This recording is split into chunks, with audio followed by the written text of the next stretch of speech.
but they're getting a handle on it. They're getting a handle on it. Sherry Knight looking lovely tonight. And let's see if I've missed anybody here. I think I may have. Jack Clark, good to see you. Joe Ortegon, nice to have you back. Joshua Taylor, good to see you.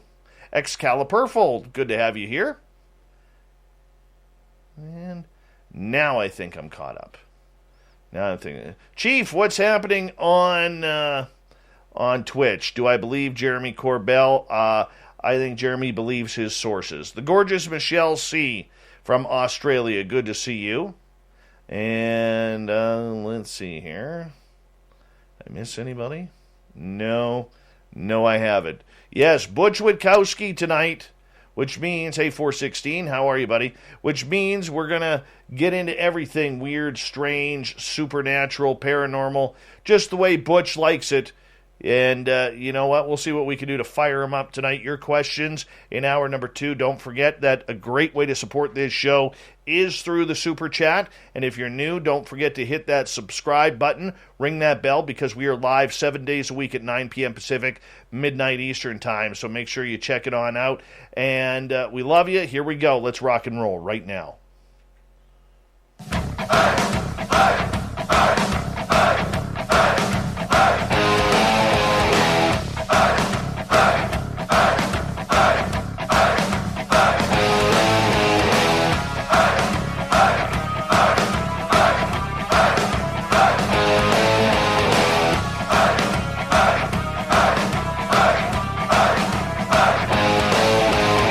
Mountains of central British Columbia to you listening around the world. This, my friends, is Spaced Out Radio. I am your host, Dave Scott, sitting in the captain's chair of SOR headquarters. We welcome you to tonight's show on our terrestrial affiliates around North America, digitally on TalkStream Live, Revolution Radio at KPNL. All of our archives are free by going to youtube.com/Spaced Out Radio. Do old Davey the favor, hit that subscribe button. You can follow us on Twitter at Spaced Out Radio and on Instagram at Spaced Out Radio Show. Our website is spacedoutradio.com, where we have a plethora of features for you, including rocking out to Bumblefoot and reading up on Captain Shirk's SOR Newswire. Tonight's show is brought to you by Chive Charities. Help make the world 10% happier by visiting Chive Charities today. You can find them on our website. Oh, he is back. He is back. The Butch is back. Yes, Butch Witkowski joins us at the end of each month to talk about the month that was in the weird and strange. Butch is no stranger to this show as he comes on and discusses everything from Dogman to ghosts, UFOs, paranormal, you name it, Butch has investigated it. His team, UFO Cop, is based out of the state of Pennsylvania. A former police officer, Butch now uses those techniques to try and find the mysteries and to try an even harder process in solving those mysteries. Butch Witkowski, good to have you back on Spaced Out Radio, my friend. Thank you so much for joining us. My pleasure, sir. What's been happening the last month? A lot of crazy stuff. Some UFO sightings. I'm getting a lot of historical sightings out of California. I have no idea why. Usually when you get a historical sighting, it's right after you've posted something about sighting here in Pennsylvania or close by. But I had like 3 from California. One was 30 years old, and from a lady that said, 30 years ago she saw a triangle in the sky, and she and a friend watched it for a good 15, 20 minutes. So she said, these things are supposed to be just new, are not new. She said, 30 years ago, that's what we saw. And we're still working on an unknown whatever it is. We don't know yet. We don't know if it's a bipedal, or if it's some type of entity running around in a state park. We have the place loaded with camera traps. I mean, I got 8 of them down there. On the first try, the first week we put them out, I got a shadow on the one in an area that really didn't have the cameras facing that particular area, but a portion of that shot, one camera caught and a shadow walked across in front of it. And very large, but a shadow. So, you can't really enhance a shadow. I mean, there was no rhyme or reason to what it looked like other than I knew the area because I used to hunt in that area. So I was aware of that old farm and the foundation that was left. So when I went down the second time to pull the camera information and put new cards in, I stood by that camera and looked, and I thought, well, you know what? If it came down through this old, pretty large area of a foundation, which probably was either the house or the barn. So I put two cameras there, and I had them on black and white. One was on black and white, one was on color. And then the following week after that, I thought, well, I'm going to just keep those two cameras and turn them on to infrared. So they've been working infrared for the last week and a half, 2 weeks. So I'll get down there sometime this week, probably, and pull the cards and see if we got anything. Just strange because there's been a lot of reports in that area of weird stuff in the woods. Nothing like Bigfoot though. It was just like humanoid looking, very pale, skinned. I would say they were probably describing what most people call a rake. It was shot at twice, but that took place right outside the park because you're not allowed to carry guns in the park. But anyway, so that we got going on. Just got done getting ready and mapping out for our next excursion, which will be probably up in the Clearfield County area, Pennsylvania, and ready to get cranking. For you, as you continue on with these experiments and these studies into these areas that you were going to, Butch, normally when you're on, we talk about the bipedal canine, we talk a lot about cryptids, but you also get a lot of strange cases out there that just make absolutely no sense. When something comes across your table or your desk or your phone line from a potential client who has had something that you've never heard of before, what goes through your mind? Take me through a case like that. First thing goes through my mind is why me? I've never really delved into the paranormal end of all this, and innocently and without anything in mind, I contacted a local outfit that had been at it now for 30 years, 25, 30 years. They're actually an incorporated business. And they basically stay in Pennsylvania. And I just asked them if I could tag along in one of their investigations just to see how they do it. I mean, I had no idea what cameras they use or what type of equipment they used or how they set up or what they did when they got on scene.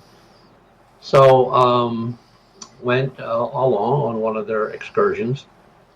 And we went to an old foundry, which was converted by the county into like a museum, but the original foundry was there to make cannonballs for the Revolutionary War and into the Civil War. And there was a lot of Indian activity in that area. There's a lot of burial mounds. So like I said, I basically just tagged along.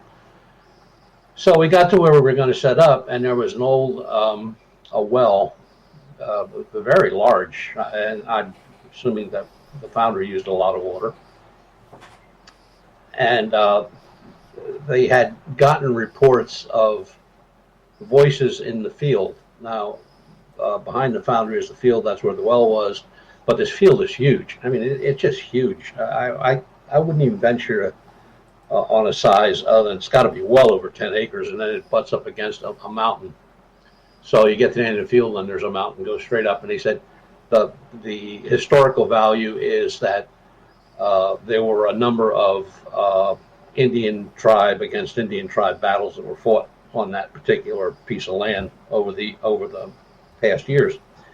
So, they set up a little bit of equipment, voice recording equipment, and then they explained to me that they were going to take a flashlight and put a flashlight on top of the well, and then they were going to ask questions and have the light turn on and off to answer yes or no on the questions. And I thought to myself, okay, here we go. Now you're getting into some woo here. Yeah, we're getting into woo. And so they put the flashlight up there. It was just a little 2-cell. They put it up there. But what I did notice is right before the guy put it up, he was like messing around just to where the light would go on, and then when it would go off, that's when he placed it down. I thought, okay. Because those lights, just waving them will turn them on. So he starts asking questions. Is there anybody here? If there is, turn the light on. No, light would go on. Then he asked another couple questions like, were you an Indian? Were you involved in a battle? Blah, blah, blah, blah. Were you wounded? Were you killed? And the light was going on and off, not really on the money. So, at this point, I'm like, you know what? I think I just wasted an evening. Maybe I'll stop at a restaurant and have some supper or something like that just to get out of here. And then I thought to myself, no, wait a minute. I said, can we use my flashlight? And he says, sure. I said, now, you don't have to turn this on. This has a button on it, and it's a very high lumen LED. So it's one time on low, push it again, it's on a medium, push it again, it's on high, and then push it again, it's on strobe, push it again, it goes off. So it was off. I checked it, made sure everything worked, and turned it off. And I said, put my flashlight up there and ask those questions. So he did. He put the light up there and he said, were you wounded or killed here? If so, during the battle, if so, turn on the light. The light went on. No way. There was no way that anybody could touch that light. And there was no way that light was going on without pushing that button. And then he said, were there many Indians killed between the two tribes? Light on, yes. Light off, no. And first he turned the light off, and then he answered the question by turning the light back on. And this went on for about half an hour, and it was right on the money every time. And it was my flashlight. There was no way you were going to fool with the flashlight. You weren't going to turn anything or do anything like that. You had to push the button to turn it on.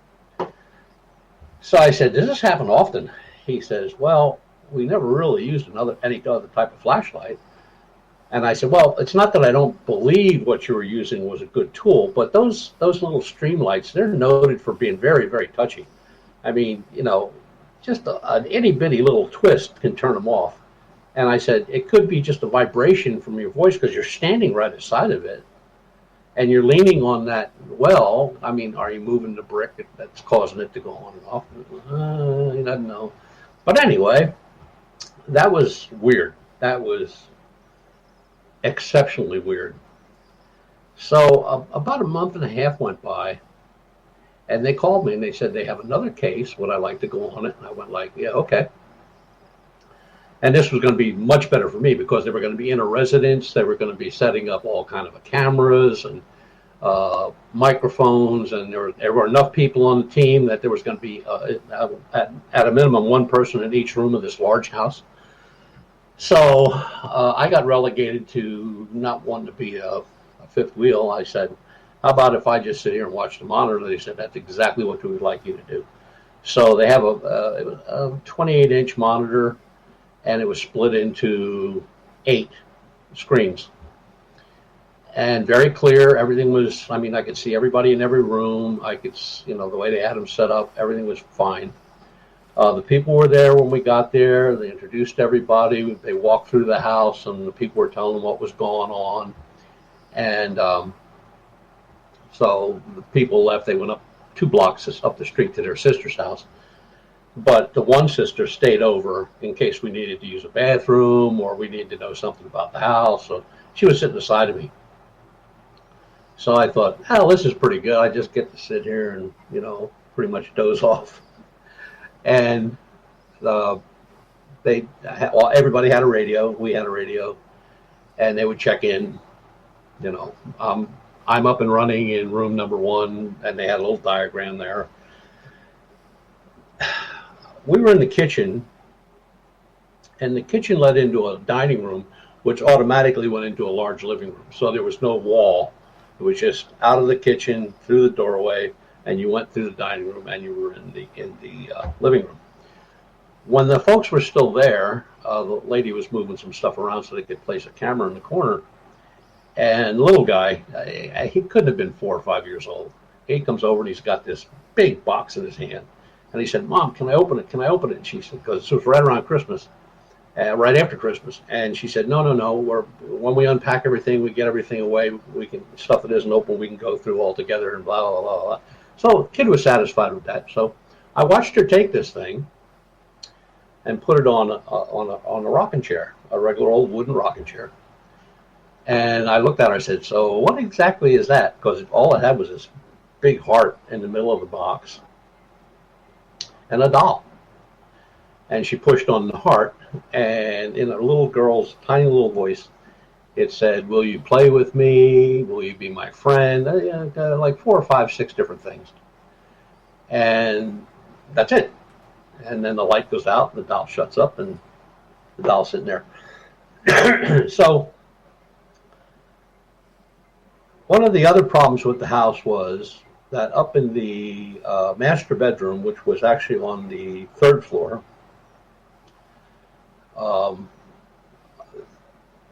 you're probably familiar with these lights where, I don't mean the time they clap and they turn on. You push a button and you get a real low light. You push it again, you get like a medium grade light, and you push another one on, it's high. Push another one, it's off. So the husband and wife were saying the light would go on by itself, and he said, "There's no way it goes on by itself. You got to push the button." But he said, like almost at between 2 and 3 every morning, this light would go on. And I went like, okay, here we go. And he said, he was just adamant about it. He said, "I've changed bulbs." He said, I even took that light back to Home Depot and bought another one and put that in. It does the same thing. I said, "You had the electric check. Maybe there's a bad circuit." "No, we had an electrician look at that. Everything's fine." Because it was his grandmother's. It was her grandmother's house that she passed away, and they got the house in the will. So the house was pretty much kept up to date. So I'm downstairs, and the girl inside of me gives me a shot and says, "The light just went on." Now, they were in that room, but they had stepped off into I think it was a dressing room to position a camera. And I got on the radio and I said, "A light just went on in the bedroom." And they're not in the bedroom. There's nobody in the bedroom. So he looks in, the light's on. So he goes over and he goes through and shuts it off. He walks back out, and light goes on again. And he comes over to the radio and he says, "What are you drinking?" I said, "Nothing. Why?" He said, "The light just went on again." I said, "Yeah, I just said that." He says, and he reaches down and he pulls the cord up. He didn't have it plugged in. He pulled the plug. And I went, "That's not good." He said, "No, that's not." So he said, "I'm leaving the plug out." They brought a computer in. They went outside the truck and got a computer. And this computer has some type of program that it can measure motion, like a motion detector. And it's just a program, and you plug a little sensor into the side, like like you plug in a card, and it's a motion detector. So he says, "Next time the light goes on, I need you to write down the exact time." I went, "Okay." I'm getting pretty simple jobs here. I'm liking this. Unfortunately, I wasn't paid. But so I'm going through this a little bit. Next thing, we hear this music, and the girl again gives me a shot, and I was ready to. That one hurt. This was not a little girl. This was a little girl. And she says, "The doll." And I said, "The doll." She said, "The music, the doll." So from where I was sitting at the table to the doorway, 5 feet, 2 steps from me, I was right there. This thing is lit up. The music stops, and it says, I see you, in a real husky man's voice. Now I'm thinking, okay, these guys are playing a really bad joke on me. And I said, yeah, I see you too. And then it says it again, but more sinister. Like, I really see you. And I'm going like, okay, that's it. I'm out of here. Well, unfortunately, that girl had me by the belt, and I wasn't going anywhere, dragging her along. So I wrote down the time. No sooner I wrote the time down, she said the light just went on. So I wrote the time down for that. Got on the radio. I said, is there anybody in the basement or in the room above the dining room area? Yeah. Do we have recorders up there? Yes. Okay. I told them what happened. So everybody's like in the kitchen all of a sudden. Well, the group downstairs, they caught it. It came through as I see you, but not in the man's voice. It was in the little girl's voice. So you're hearing the voice. Yes. In a man's voice. Yeah.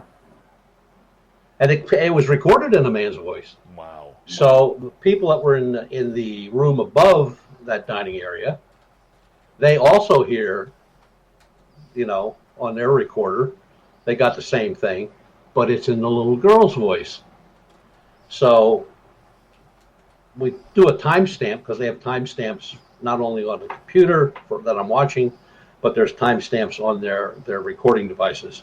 Timestamps were exact, right on the money, like 1:51 a.m. Right. So while this is all going on, the light goes on upstairs. So I marked the time down at that point. It was like maybe 3 minutes after that.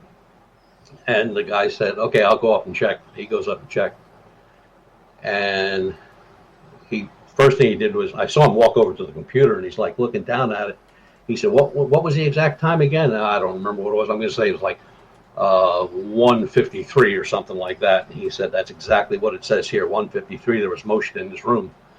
And he said, I'll show it to you when I come down. So he comes down, he's got the little laptop, and he said, here's 1:50. And he said, look at 1:53. And 1:53, this graph is going nuts. And I said, what's going on here? He said, I ain't got a clue. So about 4:30, the family came back. The husband, wife, and the two kids were staying at the sister, sleeping. So we told him all what happened, or they told him all what happened, and they were very empathetic. They were handling this very well. Me, I was a nervous wreck. And then the husband goes in and picks the doll off the chair and looks at it, and he brings it into the kitchen, and he pushes the thing, and it does the same thing. A little bit of music, will you be my friend, la, la, la, la, la, can we go out and play, blah, blah, blah, blah, blah. And that's it. That's all it says. And he's holding it. I'm just going to kind of use this. He's holding it, and he just like drops it. And I went like, what's wrong? He says, can I hear that again? So they played everything back for him. He says, on the back here, it says batteries not included. So this sucker had no batteries in it. And the battery that did that little bit of talking was just a little like a watch battery, that they stuck in for the kids to push the button and get something. And he took it outside, right out the door. He had a burn barrel out there, and he took a can of lighter fluid and he burned it right there. I went like, okay. So, that was my entrance kind of into paranormal. And I didn't get anything for quite a while. And then it was actually started as a UFO report. And it was a snowy night. It was January. It was cold. And Alon got the call, then he sent it over to me. And this guy is watching glowing red orbs come over the mountain by his house and over the farm where he's living at. And he tells me where he's at. And I'm like, buddy, you're like 5 miles from my house. I'll be right there. So go out, jump in the truck, get down. He's outside. It's snowing. And he said, maybe every 10 or 15 minutes they come over. I was standing around there waiting, and sure as shooting. I mean, here they came. There were like 3 of them. And Butch, I'm going to get you to hold on right there as we are going to go to break here at the bottom of the hour. It's a rarity tonight. We're hearing some ghost stories from the legendary Butch Witkowski. here on Strange Days on Spaced Out Radio's website, uf4cop.com. We continue with Butch Witkowski's Strange Days right after this.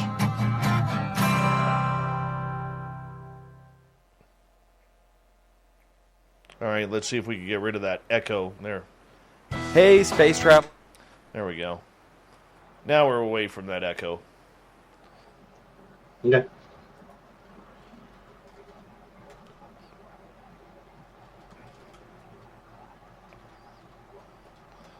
I can't believe we have a Vinster sighting in the chat room. This is awesome. The return of Vinster. There he is. Read him and weep, ladies. Read him and weep. The Vinster has returned. Manuel, I'll ask that question in hour number 2. So just hit me up in hour 2 about that if you don't mind.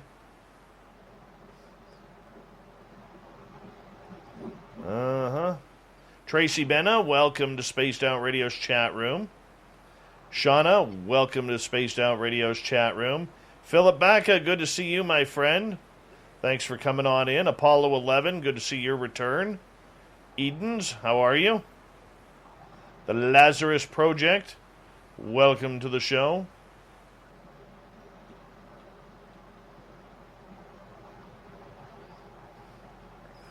Vinny was at the World Series of Bingo. That doesn't surprise me.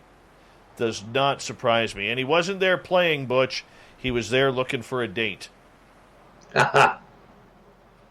Mm-hmm.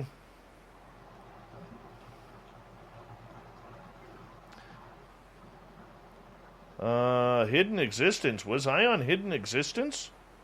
What was I talking about? I don't recall doing Hidden Existence. What is Hidden Existence?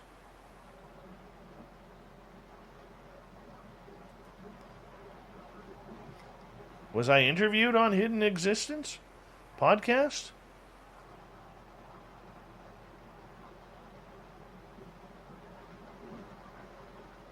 When was I there?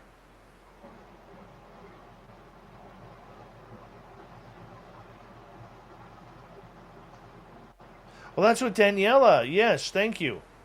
That's with Daniela. Right. Hey, Night Gazer, how are you?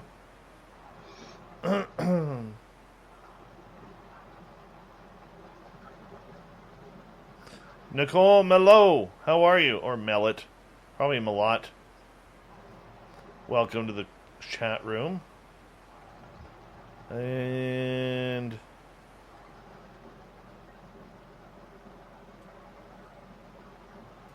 yeah, that's good stuff. I didn't know I was doing that. I was on the Bigfoot Odyssey channel, I believe.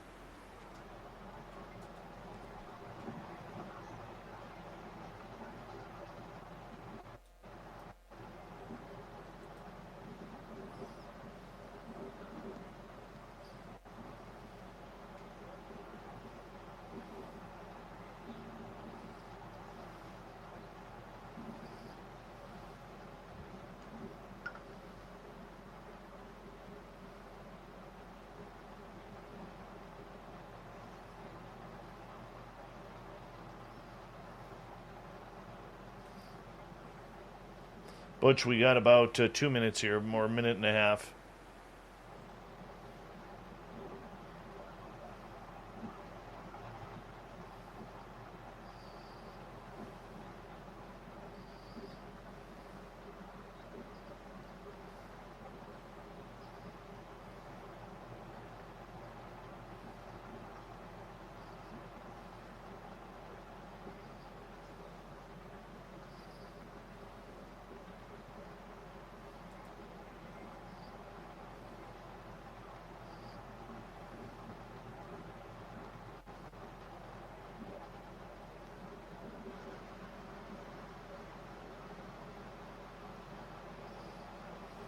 I want to say a big thank you to Michael and Nicola for the super chats tonight. kicking everything off. We really do appreciate it. Hi, Super Duke. Nice to have you here from World Bigfoot Radio. You should all be signed up for that channel as well. Murray F., good to see you, my friend. Fapparino, you must be all giddy that Vinny is away from the World Series of Bingo and back to the chat room where he belongs. Greg Moyes, Jose, good to see you guys. 20 seconds, Butch.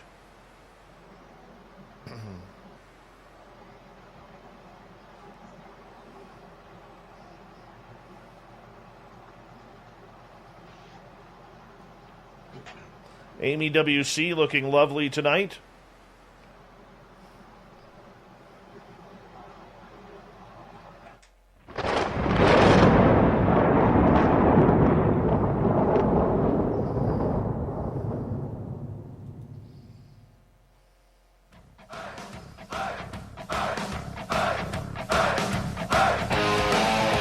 Second half hour of Spaced Out Radio is now underway.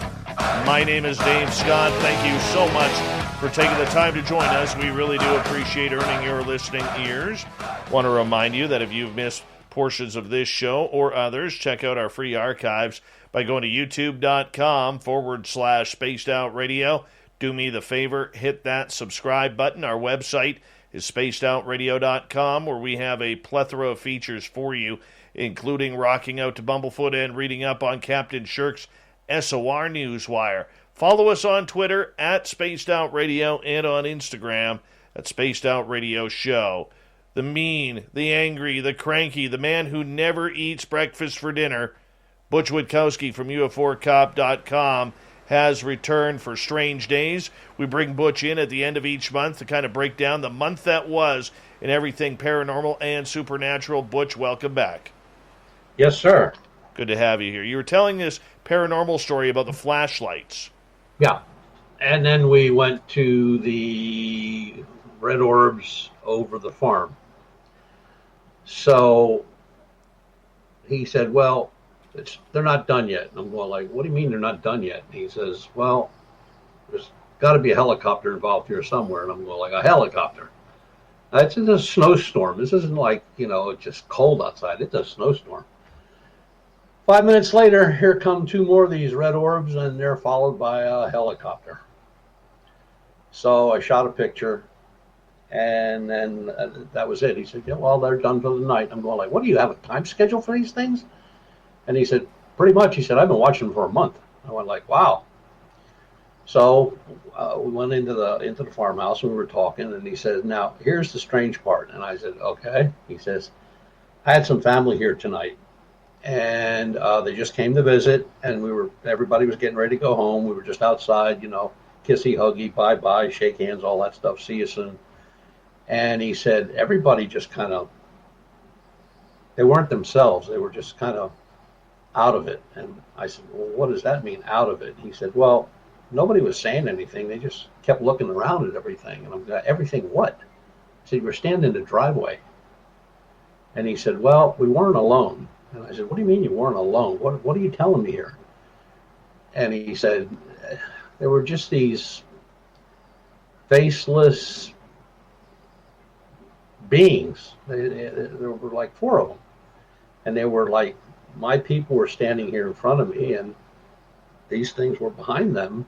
And then when they got ready to turn around and leave to get in their cars, when they saw these entities, I said, okay. So I grabbed the flashlight and started walking around, and nothing. So went in and talked to the gentleman that owned the place, the husband, the father. He said, yep. He said, weird place, just a weird place. And they're going like, okay. That place is built 1865, something like that, 1866. It's always been there, and the only thing they were doing at the time, they had replaced a barn that burned down, so it was more of a modern barn. And then walking behind the home into a little field of maybe 50 feet wide, they were building one of these huge chicken houses where they hatch the eggs and stuff, and then they sell the chicks. this thing was a monster. It was 200 and some feet. I think he said it was 240 feet long and was like 60 feet wide. And it was still under construction, so I could, go into one end and look in, but the floor wasn't in yet. I mean, there's a lot of lumber, a lot of stuff laying around. I was looking around and I didn't see anything. So went back out. I'm talking to him, and I'm going like, but here's the building. I'm standing here. He's to my right, and I see him looking up like this, and to the right, at basically looking at the roof. So I said, "What are you looking at?" And he says, "Nothing." So I looked up, and I can see there's something there. It's not very tall. It might be 4 or 5 feet tops. It looks like if you were driving down a road and the road was really hot from sun, how you get those wavy lines coming up off the heat. Yeah. That's what it looked like. But then it moved from the right on the roof to the left, just a little bit. So I just panned over to the left a little bit more, and there was another one. And it was right above a door, which actually wasn't even a door. It was just a piece of plywood covering and opening up a door that was going to be. But it was right above that. It was smaller, but looked the same. And I thought, well, okay. And I didn't want to give him the impression I saw anything. I said, "You sure you don't see anything?" "Well," he said, "I see a little distortion up there." And I said, "Okay, see anything else?" And he's like, "Well, yeah, right over by the door there, I see this little bit of distortion." And I said, "Well, what are you describing as distortion?" And he said, "Well, it's kind of shapeless, but there's something there." And I said, "Okay, I agree." So there's nothing behind it that would have given the impression of light being emitted from maybe a farm or a house behind it that was causing some type of illusion. So about a week later, Lon Strickler and I and Lon's son went up there and got all the thermal imaging stuff out of the truck and started walking around, and we talked to them in the house. Then the boy, Matt and Lon and I walked outside, and I showed him where these things were. So we put the infrared up, and I gave one to Matt, and Matt put it up. He says, "There's something there." And I put it up, and said, "Yeah, there is something there, but I don't know what it is, and what does it look like to you?" And I said, "To me, it looks like it's a little taller than the first time I saw it." And I kind of scanned down to above that doorway. Now, at that point, Lon's walking toward that door. And he stops maybe 8-10 feet from the door, and he's like motioning like this. And I don't know what that means. That means come here and stay back. So we just stayed there. And then I said to him, I said, "Well, when he came back and he looked, and, he could see through the thermal imaging." He says, "I have no clue." He said, "I walked up, when I was walking up toward the door," he said, "I heard like chanting, like Indian chanting." And I said, "Well, you're in a good spot for it, because this whole valley was Susquehannock Indian, and they were at war with everybody. So are these guys building this?" First thing that came to my mind was, are these guys building this chicken farm thing on top of a burial ground? And now we've got some watchers, or guardians. And it just went on and on and on. So I've been there a number of times. Not the last time, but the time before that when I was there. They weren't on the roof anymore. The building is pretty much finished. But now a lot of the dirt that they had moved to put this building in was down at the end of the field. And when I scanned down through the field, I could see the same type of entity near a dirt pile. I didn't see the second one, but only the one. And I'm going like, "Geez, so what do we got here?" And then the owner, he was saying about there's a pond outside the home. You come out the front door, and there's a yard, and then maybe 30 yards away there's a pond, a little small fishing pond. And he said, "I never heard it before." He said, "But I hear music." And I went, music? What kind of music? He said, I don't know. He said, it sounds like a bunch of Indians raising hell. I'm going like, really? And he goes, yeah. So I left a recorder with him, and I said, you hear that, just push this button. When it stops, just push this button again. So he heard it. I can hear him talking while it's recording, but I hear no music. But he hears it. Excuse me. He says, do you hear those drums? And I'm going like, no, I don't. So while Lon and Matt were there, we were standing beside the truck talking. And I said, there is one thing that I really need you guys to validate for me. I said, when I was here the last time, I said, if you look straight across from this driveway, look straight across the street and the field. There's a road in the field. And there's another road. I said, do you guys see a light? And he said, yeah, it's red. Wait a minute. No, it's blue. No, it's red. Not one out. And they both were saying the same thing at the same time. So I said, here's a pair of binoculars. You guys stay here and watch that. I'm going over there. So I got in the truck, drove around, and drove up that road, and I could see them. I could see them in the light of the barn light, and had a radio. And I said, can you see me? And they said, yeah. I said, is the light on? And they said, yeah. I'm looking all around. I'm right there. There's no light on. He says, yep, it just changed to blue. And I'm going like, there is no light here. I said, I had my little flashlight, pulled it out, and I flashed it. I said, do you see that light? They said, yeah. He said, it's right beside of you. I'm looking left and right, left and right. I'm going like, this is crazy. This is nuts. So I went there the next day in the daytime, walked all over the side of that mountain. And I didn't see any light. I didn't see anything that would have made a light. There was no wiring. There was no, a lot of these in the country, a lot of these old pumps and stuff they have for sewage have lights on. When they don't work, the light starts flashing red so somebody can report it that, the water is shut down or whatever.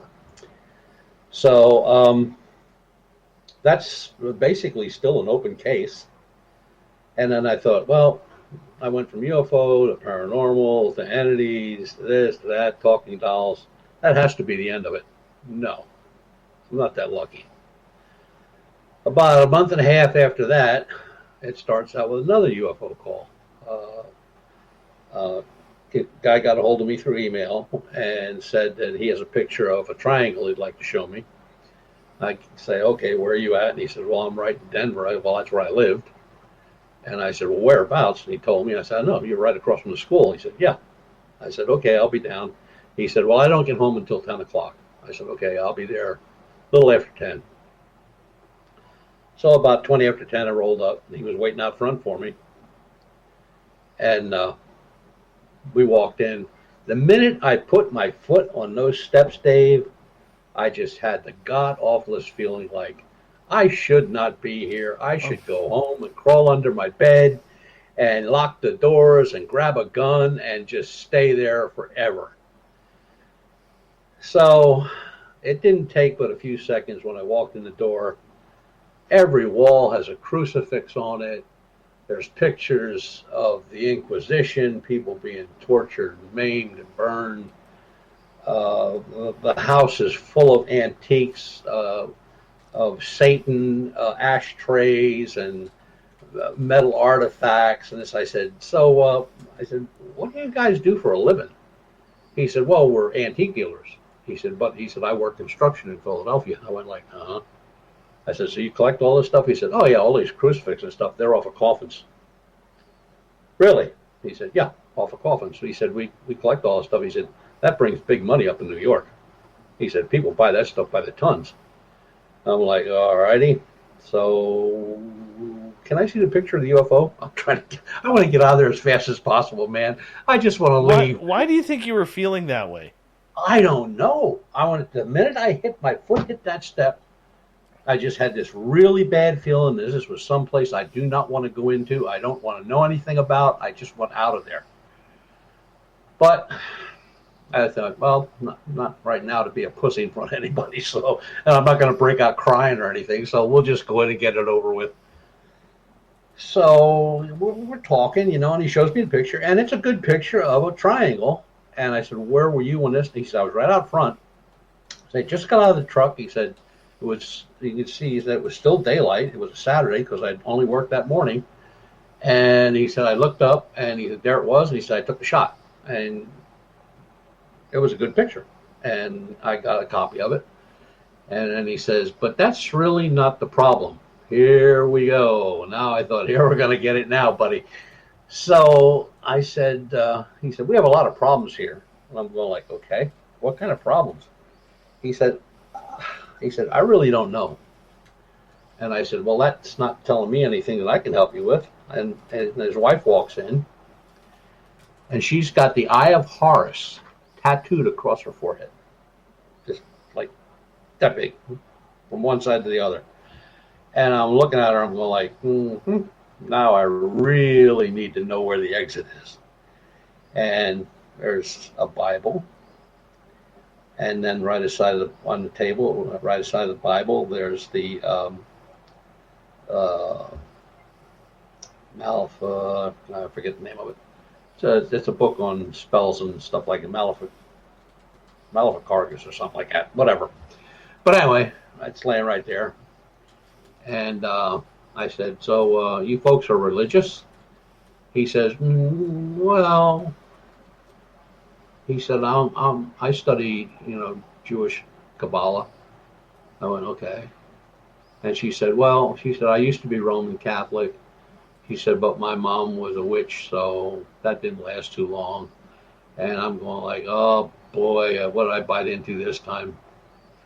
Now, in the time we're inside, this gentleman drank a bottle of Johnny Walker Black. The whole bottle. From start to finish. On an investigation. And he was as straight as an arrow. I'd have been on the floor or laying out in the street in the gutter. This guy was straight as an arrow, didn't slur his words, anything like that. And I said, okay, let's get to the meat of this. What is the problem in the house? Which I thought was pretty obvious. And he said, well, there's things living here that shouldn't be. And I went like, okay. He said, we don't go upstairs. He said, we have a back bathroom with a shower and, this, that, and the other thing. He said, and the rooms it's a huge house, old house, but huge, built in the 50s. So the living room is like massive. And every piece of furniture in the place is an antique. There's not a new piece of anything, except in the kitchen, which was, I'd say, fairly new. Now, it was where he was born and raised. His parents moved and bought a home across the street, so they lived across the street. I said, well, did your parents ever have any problems in here? He said, no. I said, did you see any problems with this when you were growing up here? He said, no. And I went, okay, so let's get back to what's living here. What do you mean, something's living here? Well, that means we'd have to go upstairs. I said, okay, let's go upstairs. He went like, no. I said, no. And then his wife said something to him, and he said, well, you go up the steps first. I'm thinking like, buddy, I'm Polish, but I'm not that Polish. I said, you go up the steps first. I'll follow you. So we're going up the steps, and the more we went up the steps, the goofier it got. I mean, I just didn't feel right. Like I just should leave. I shouldn't be there. So we get to the landing. I went like, couldn't understand. And he said, we went into the kids' room. And the first thing I noticed when I walked into the room was every door, there was two closets, one in one corner, one in the other, and they were screwed shut. And I said, no, you don't use the upstairs at all. The kid don't stay up here or anything. And the little boy was 4. He just turned 4. And he said, no. He said, there's bad things in here. So I had a meter with me, and I walked over to the closet that was screwed shut, and I put the meter up, and it just went wild. It just pinned the needle. And I said, can we open it? He says, you can. I'm not opening it. I said, you have a screwdriver? He said, yeah. So he gives me a screwdriver. So I open it up, and my EMF meter is going like this when I open the door. It's just back and forth and back, like it's on fire, just like a tachometer. And I thought, This ain't good. So shut the door, put the screws back in. I said, is that it? He went like, no, the wife's dressing room. And I said, what's wrong with the dressing room? He says, you have to see it to believe it. And I went like, okay. Walk in, there's one of these big tall mirrors like women use when they get dressed. They got to see the whole body, everything's in place. You walk in front of it, it turns black. It's a mirror. I mean, when I walked in and looked at it, I could see the room. When I walked in front of it, it turns black. I went like, I got to get pictures. I was taking pictures like a madman. So he said, well, we got one more place to go. I said, where's that? He said, attic. I said, okay. He said, what you see, I have no idea what it is. He said, you think I'm crazy or you think we should just burn the house down? That was my first thought, light the place. So we're going up the steps, and about halfway up, I stopped. I actually stopped. I wasn't going any further. And, I reached behind my belt and I put my hand on a revolver. And hold on, how are you going to shoot a ghost? Wait a minute. I've never been that scared of anything that I didn't see where I'd actually put my hand on a gun, ever in my life. Walked up to the top of the steps, and there's this circle in the middle of the first thing that caught my eye was the coffin, which was off to the left. So there is this circle in the middle of the room, and it's just wooden floor, not plywood, but like planks, old pine, and one little bulb. And I said, so what's up here, and why is there a coffin in the corner? Oh, we bought that at a sale. He said a lot of these undertakers go out of business to have these sales, so we go and get this, stuff.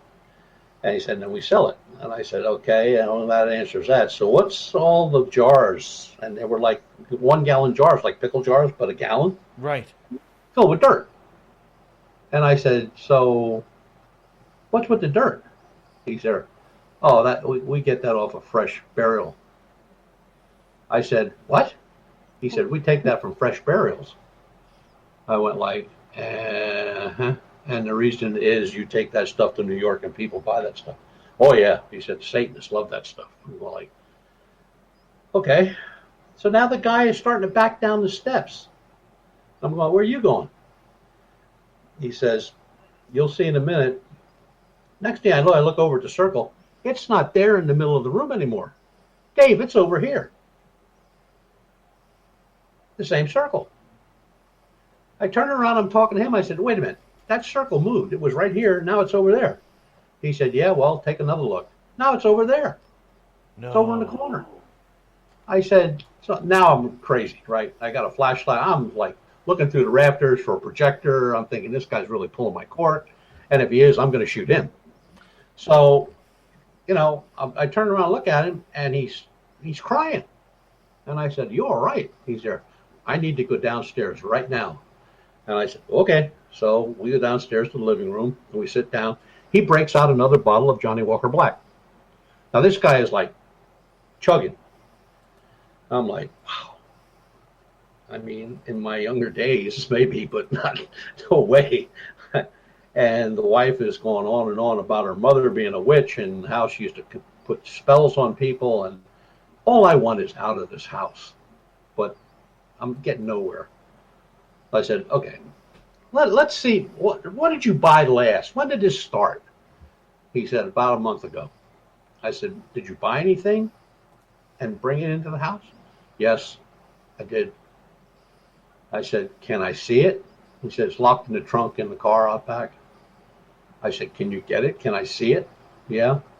And then she comes in with another box, a cardboard, like an egg box, and she starts pulling stuff out. Butch, I'm going to get you to leave it right there for right now because that's a good place to end it with some suspense. What the heck is in the trunk of the car? That's what we are going to find out when we come back on Spaced Out Radio with Butch Witkowski. If you're in one of our chat rooms, put a guess in the chat room. I want to know what you guys think is in the back of that car. I have my own suspicions, but we'll figure it out when we return with Butch Witkowski's Strange Days. UF4cop.com is his website. Check it on out. Butch Witkowski's Strange Days happens at the end of each month where we break down the month that was, the weird and strange. Different topic tonight, paranormal woo. We'll be back right after this.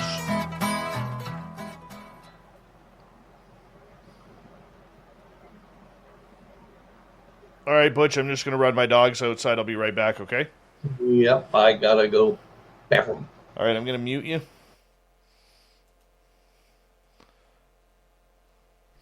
All right, we'll be right back. Hi, Bizzler. Hey there, Greg Moyes.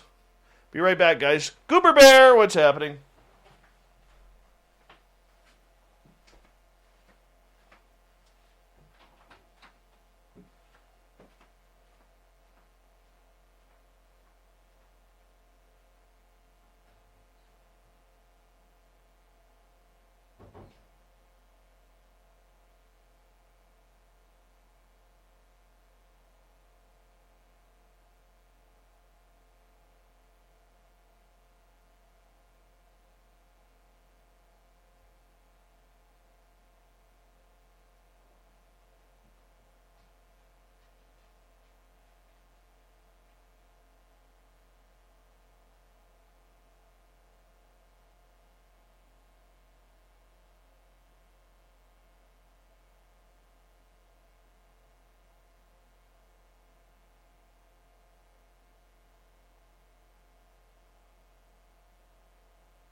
right, Butch, I am back.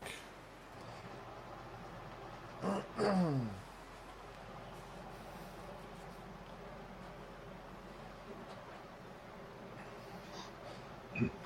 you doing, buddy?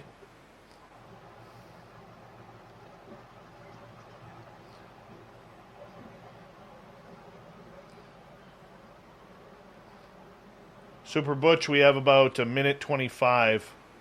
Okay. Yeah.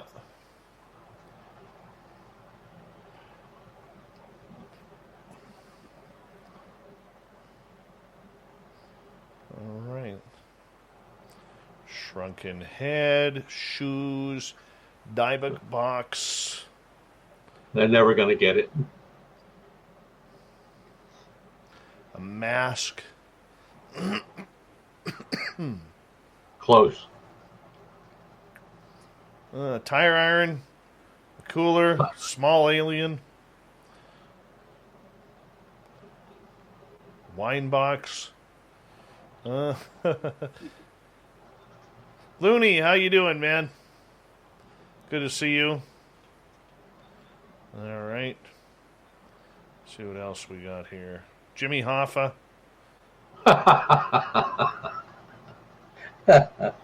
Jesse Peak, welcome back. Big thank you to Andrew, to Ozzy, Steve, let's see, J1, Vinster, Ed, Michael, and Nicola for the amazing super chats. Mr. Cowley, welcome back to the show. Oh, Mr. Cowley. You're listening to Spaced Out Radio with Dave Scott. Follow Dave on Twitter at Spaced Out Radio and on Facebook, Spaced Out Radio Show. Here we go with hour number 2 of Spaced Out Radio tonight. My name is Dave Scott. Thank you so much for joining us. We really do appreciate earning your listening ears wherever you are on this beautiful planet we call Earth. Thank you to everyone tuning us in on our terrestrial affiliates around North America and digitally on TalkStream Live, Revolution Radio, and KPNL. All of our archives are free by going to youtube.com/Spaced Out Radio. Just do old Davey the favor, hit that subscribe button. The Desert Clam has set the password for tonight in the SOR Space Travelers Club. Kyphosis. Kyphosis is your password. Use it wisely, Space Travelers, as the Clam sets a password each and every night right here on Spaced Out Radio. Our website is spacedoutradio.com, where we have a plethora of features for you, including rocking out to Bumblefoot and reading up on Captain Shirk's SOR Newswire. Follow us on Twitter at Spaced Out Radio and on Instagram at Spaced Out Radio Show. We continue on tonight with Butch Witkowski's Strange Days. He comes on near the end of each month to talk about a weird and strange stories of the month that was and investigations that he's made. Website is UFOrcop.com. Butch, welcome back. Okay, sir. All right. So right before the break, I had to cut you off right before you were going to tell a story about what was in the satanic homes and why it was happening. It takes us to a trunk locked outside in an old vehicle. You got to pick up the story from there. Well, so the gentleman goes out, and the wife puts this box down in front of me, and she starts taking stuff out. And the first thing that she pulls out is a Haitian blood cup. Now, I've only knew what that was because in my wife and I's travels to the Caribbean and around there and with cruises and vacations, I've seen those before. The blood cup is used in ceremonies where a chicken is bled out, and then some people drink the blood, some people splash it on themselves, whatever. And then there's a deck of cards, tarot cards, dated 1730. And then there's a bunch of little brass devil heads. There's a box.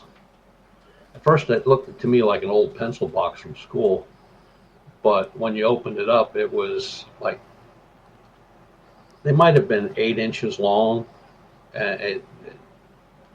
It just looked like a very sharp spike, but it was very ornate. There were two of those in there. And then there was a shirt, which looked very, very old. As a matter of fact, it was actually inside of a plastic all folded up. But the front of it was just covered with dried blood. And I'm like, okay. And I said, so what is all this stuff? And she said, well, it's just stuff that we buy, we collect, and we sell. Okay. And then there were some candelabras in there that, well, of course, everything had the devil of some sort in some position on there. So he comes in the back door, and he's got a wooden box, and he puts it on the table, and she moves all the stuff out of the way. And I took pictures of everything. I have pictures of all that stuff. And he opens it up, and he pulls out this, it was a mask. And it was a Haitian death mask. So it had the horns on it were actually animal horns, I believe, from a goat. Very ornately painted in very bright colors, yellow, red, bright blue, and green. Very bulging eyes that were probably came out of a doll or a dummy or something like that. And I said, so you brought this in and that's when this all started? He said, yeah. He said, I kind of figured out when we really realized that it was made out of human skin that this was a bad omen. So I said, okay. So I took some pictures. I took some really good close-ups. And I said, by any chance, would you have a microscope or a magnifying glass?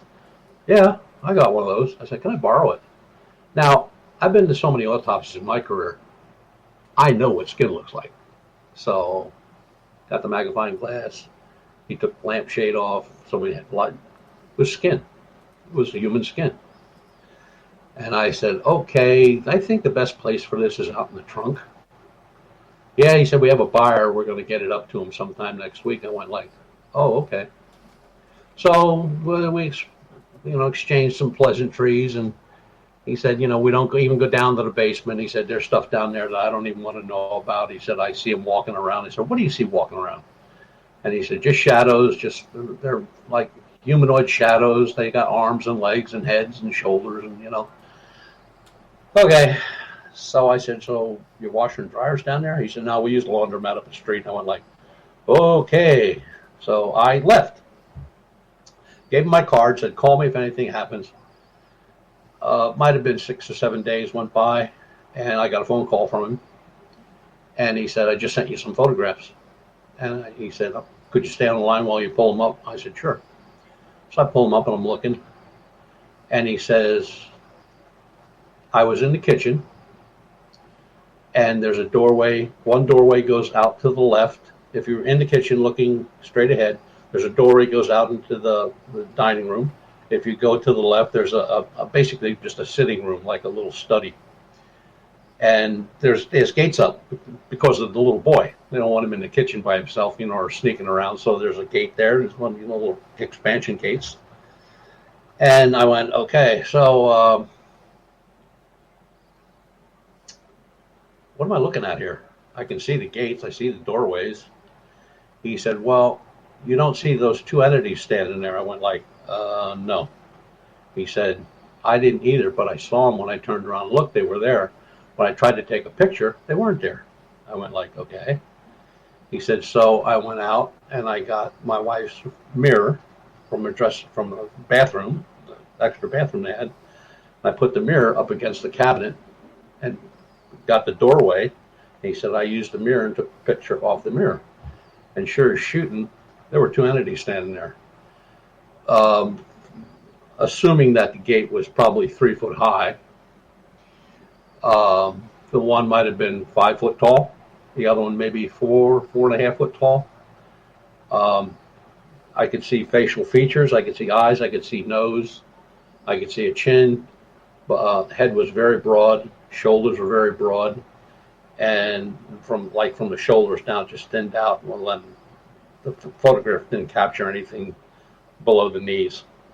And they were just standing side by side. And I said, but you could see them Yeah, he said, if I turned around, I could look right at them. I said, were they doing anything? Or he said, no, they just stood there. And he said, that's when I realized that the cellar door was open. So actually, he said, when you open up the cellar door, there were like coat racks in there you can hang coats in. And we had rain that day. And he said, my wife probably went in and got a raincoat before she went to work. And I went like, okay. And she never shut the door. And they came up from the basement. And I went like, okay. Now, Dave, I'm trying to put all this together in my head, what I've seen. The place was like a museum of horror. I mean, who has pictures of the Inquisition, people being tortured and skinned alive and burned and beheaded and cut in half, and who has that stuff in their living room? At any point, did you not think of the minute you knew that mask or whatever was human skin? Did you not think of calling the police on that? No, because you know what else was stamped on the back of it? Made in Haiti. Made in Haiti. So it was legit. You could probably buy it in Haiti. So here's the best part. I left a couple days go by. I called Lon because, the Mala Maleficaris was on the table, and a Bible that was probably older than dirt, and some books on witchcraft and spells and all this stuff. And this guy polishing off 2 quarts of 2/5 of liquor, and straight as an arrow. And I showed him all the pictures. I even had pictures of the wife with her Eye of Horus tattooed across her forehead. And he had some Kabbalah symbols tattooed on his neck. I said, what am I dealing with here? I mean, that's up Lon's alley. That's not my realm. And, I was really just asking basic questions. But till this day, I will swear that the minute I put my foot on that front step, I had that bad feeling like this was not going to go well. 5 days later, I called the house to see if anything had turned up or if anything else had gone wrong. And the wife answered, and she said, my husband was committed last night. He went bananas. I went like, okay. I said, so what hospital is he in? She said, he's down in Philadelphia at Northwestern. I forget what it's called. Like a sanatorium. Till this day, and that was 4 years ago. He's still there. No kidding. The house is empty. She moved on. Don't have any idea where she went. Do you have any idea where all the trinkets went?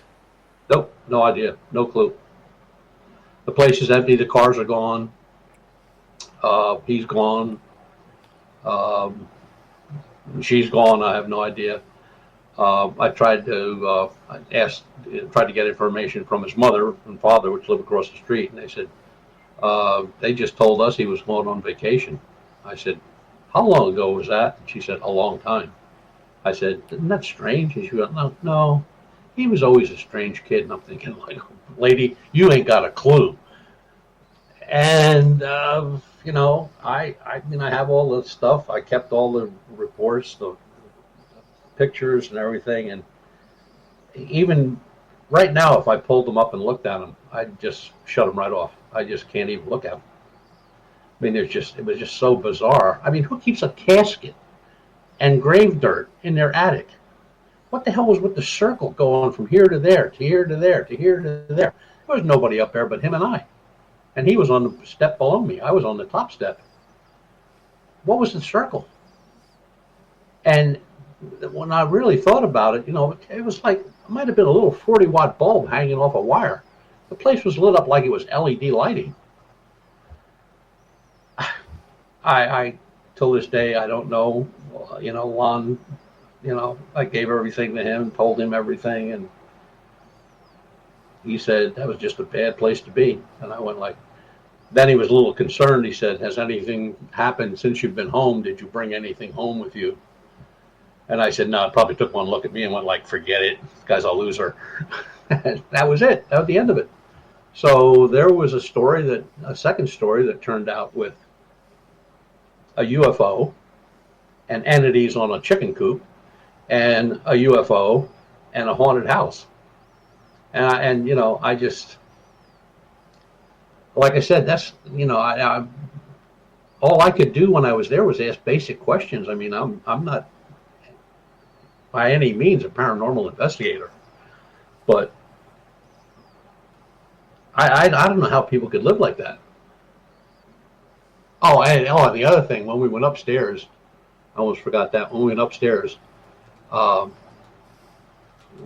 girl yelled up the steps. She said, "Don't forget to show him the bathroom." And he went like, "Okay."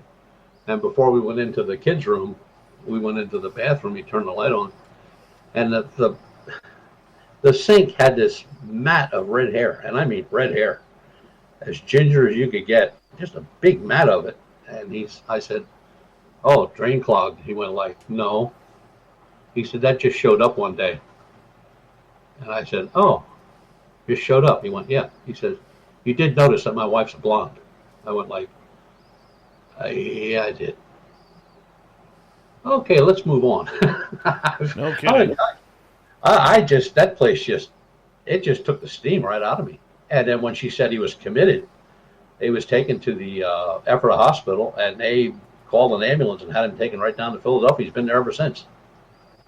And the house is empty. There's nobody living there. There's no cars. It's just empty. There's no furniture. There's nothing on the walls. I mean, it's just an empty house. No kidding. That is just totally very weird. Very, very weird. Butch Witkowski and UFOcop.com. We continue on here tonight.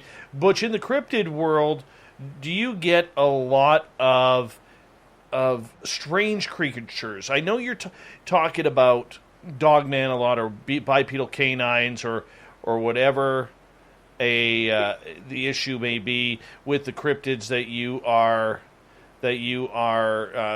checking out with a lot of different people here. So I'm curious in regards to different stories. Like when we had Lon Strickler on about a week and a half ago, he was talking about these night crawlers and all sorts of creatures like that. Have you dealt with that? Yeah, through Lon. Matter of fact, the one I was describing earlier on, down in the state park where the old farm was, that's actually the description that was given by two different people. Now, they live on the state farm game land, but they had their homes on that before the state bought it, so they're grandfathered in. Them and their families can live there forever. But there's only two houses that are private that are on state game land, or the state park. And they both saw it. As a matter of fact, like I said, the one guy took a shot at it, and his description was very tall, very skinny, very long arms, very spindly legs, kind of a roundish head, almost like a perfect circle, very dark eyes. It had a mouth. The mouth was open when he saw it, when he shot at it. And then when he shot at it, it just like, poof, gone. So that's why I have the cameras down there, because I figured, well, if there's something down there, with all the cameras I got down there, I got to get something. I mean, I've gotten hikers, I've gotten deer, I've gotten birds, I've gotten everything you can think of, but nothing like a rake. But rakes in Pennsylvania aren't all, they're not that uncommon.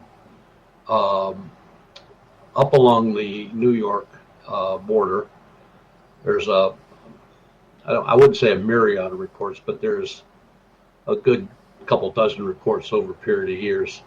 And then down toward the Maryland line, there's a couple there also. And they're in very remote areas like state parks and just mountain ranges that are down there. Nothing, like in any communities. But, and we've had, besides the standard, I call it the standard upright canine, we've had animals on all fours that were very large, described by the three reports we have, Great Dane size, long, hairless tails, from the midsection of the body, which is very muscular, a hump that rises up and goes right to the head. So here's the head, and the hump comes up like this and meets right to the head. And, wolf-like features. And they're talking about a dire wolf. Dire wolves were real. I mean, they were real animals. And to have two of them in the same place at the same time, seen by different people, that's nuts. Now, I haven't been down there yet because it's an area where there are no homes around there. It's kind of remote. But if you'd go 5 miles in either direction, you'd run into townhouses and stuff like that. But that particular area, which is really a lot of hunters go to for deer and pheasant, and there's a state game land office about 7 miles down the road, and the guys down there said, we get those reports all the time. It's probably just a big dog. Well, dogs don't look like that. I mean, you have this huge body. Great Dane's not a little dog. I mean, so you're figuring if you just took the Great Dane and you muscled him up, and then and he's got a tail with no hair on it. That's number one.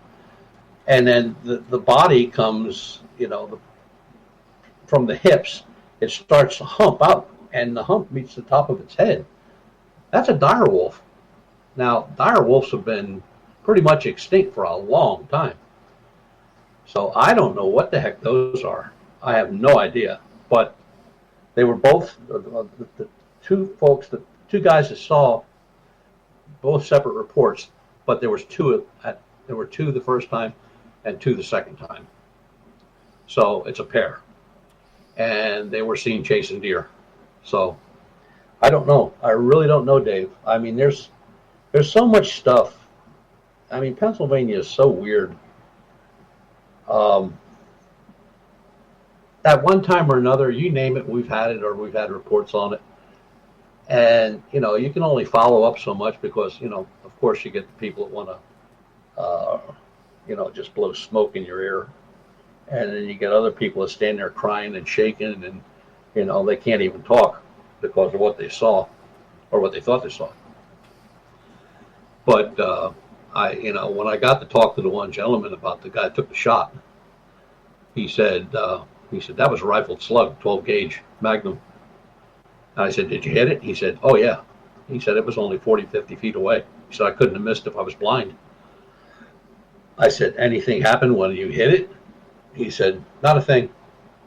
He said, it just turned around and walked away like nothing happened.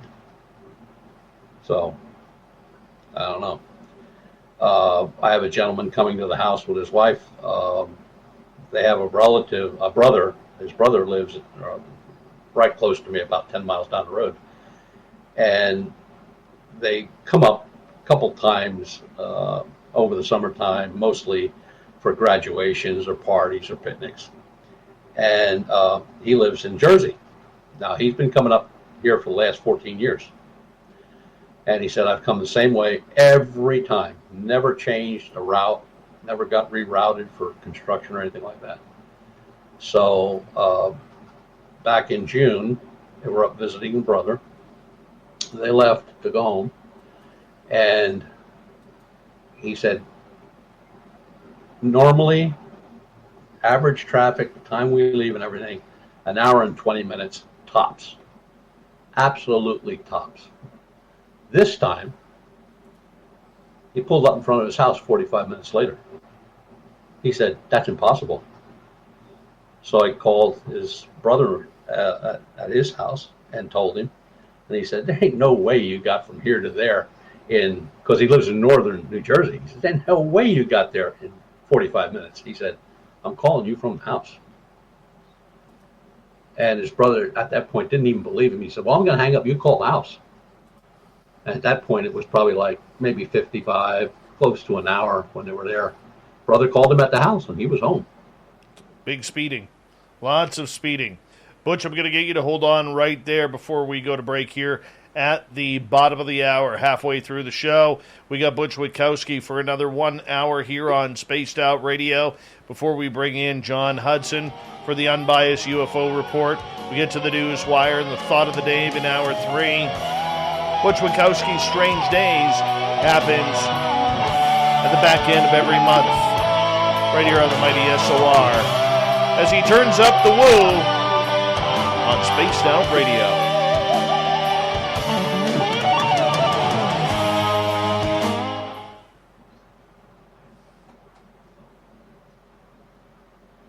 All right, we're clear.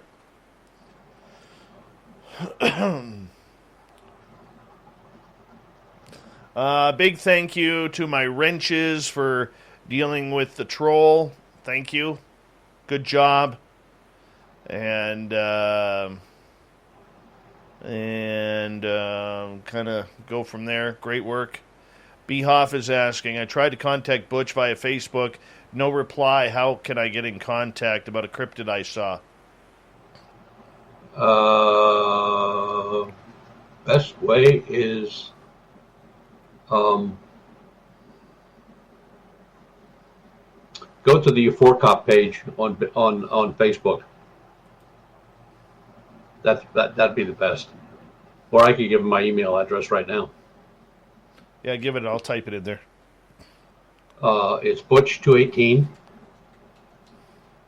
at DJazz. That's DEJAZZD.com. There we go. Just like that? That's it. Perfect.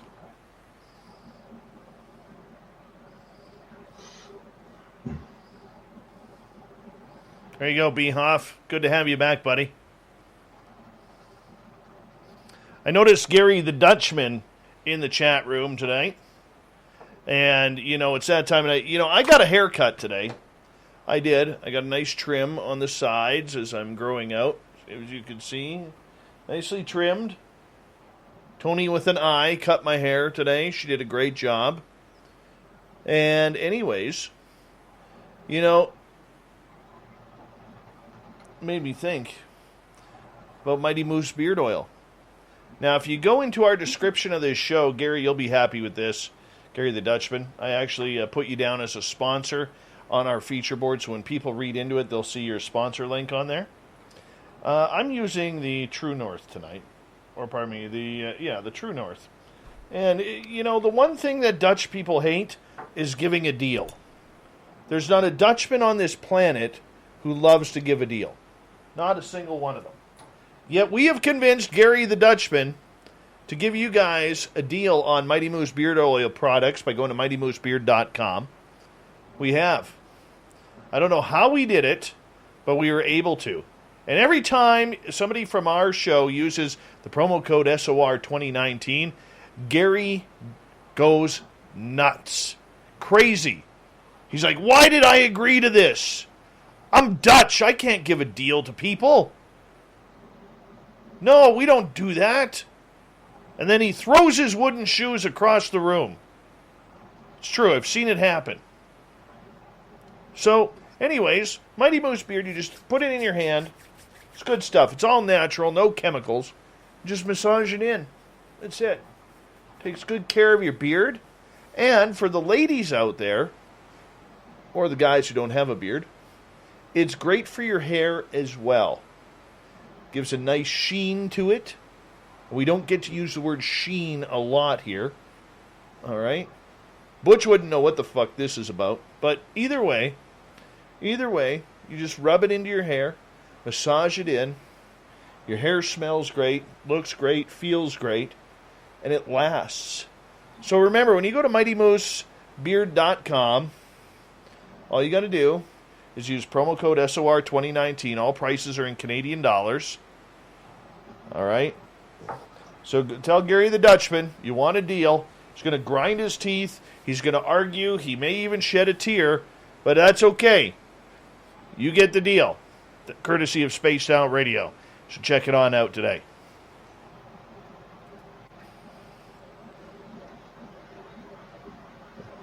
See? Throws wooden shoes. Howard, how are you, man? Good to see you.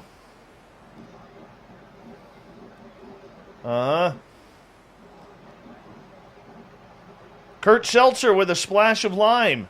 Nice to have you here, buddy. I know there's a super chat that I missed. Apollo 11, thank you so much for the super chat.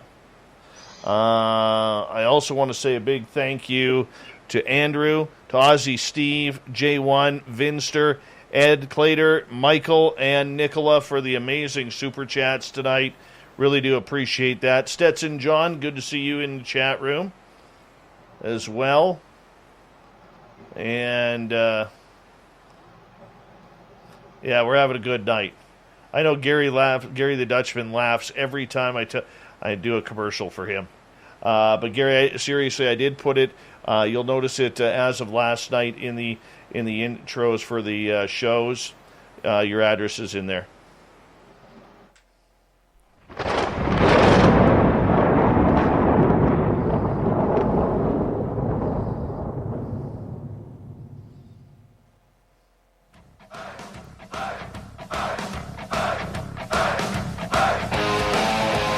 We passed the halfway point of Spaced Out Radio tonight. My name is Dave Scott. Thank you so much for taking the time to join us. We really do appreciate earning your listening ears. We want to remind you that if you've missed portions of this show or others, check out our free archives by going to youtube.com/Spaced Out Radio. Just do old Davey the favor. Hit that subscribe button. Our website is spacedoutradio.com, where we have a plethora of features for you, including rocking out to Bumblefoot and reading up on Captain Shirk's SOR Newswire. Follow us on Twitter at Spaced Out Radio and on Instagram at Spaced Out Radio Show. We continue on tonight with Butch Witkowski's Strange Days. Butch's website, UFOcop.com, where if you've got a sighting of something you can't explain, you hit that up. Butch will investigate it for you. Butch, welcome back. Thank you, sir. Strange creatures tonight. You've dealt with a number of them, from Hat Man to bipedal canines. You know, what's one that's really, really puzzled you over the years? I would have to say it's the bipedal canine. Outside of that one. Outside of that guy, I would say the rakes, the spindly, pale white, whatever they are, walking around the woods. So for people who don't know what a rake is, because we all think of it as a gardening tool, what is a rake? The description of a rake is 6 to 8 foot tall, extremely thin, ribs showing, pelvis showing, long spindly legs that are way too long for the body, from the neck to the crotch area. Long arms down around the knees, no hair anywhere on the body, long spindly fingers, usually very black eyes or very dark red, not bright, but just dark red eyes. Feet, pretty much the same. And it is amazing. I mean, there are a lot of reports of them, but nobody seems to look into them. So there's not a lot of reports that were even actually investigated. I guess the closest thing that you could say about those was the Slender Man. Just picture him without, the suit and all that stuff, and he's they're either very, very light gray or very, very bright white, one or the other, and they're seen all over Pennsylvania and northern New Jersey. Gets a lot of rake reports. What causes these sightings to happen? Usually everything, people think there are people out there looking for this stuff. That's not really what happens. I mean, people are, usually running into these things when they're taking a walk or they're driving in their car. Um,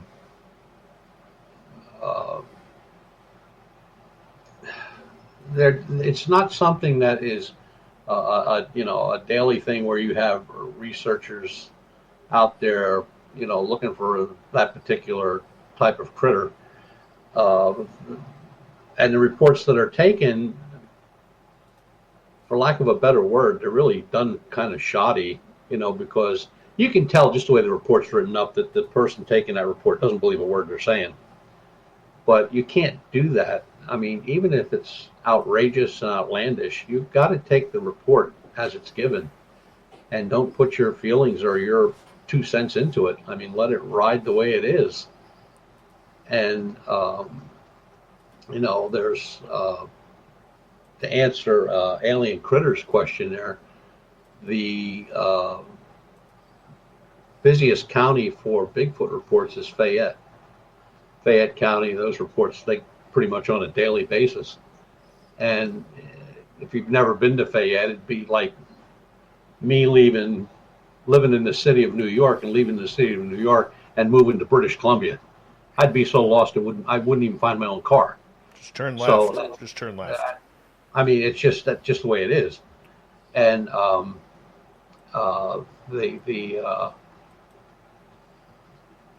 the amount of people that is out there asking questions, sometime, in my mind, I just think it's better if they'd stay home, because they either misconstrue the whole story or they start to add their own pieces into the story to make it more coherent. And that's not the way you investigate. It should be what you got is what you get and what you put down in your report. When you start putting stuff into a report, you might as well throw the report away, because if another investigator gets involved in it, it's just a mess. And I do not. It is just one of those things where you can't challenge a witness.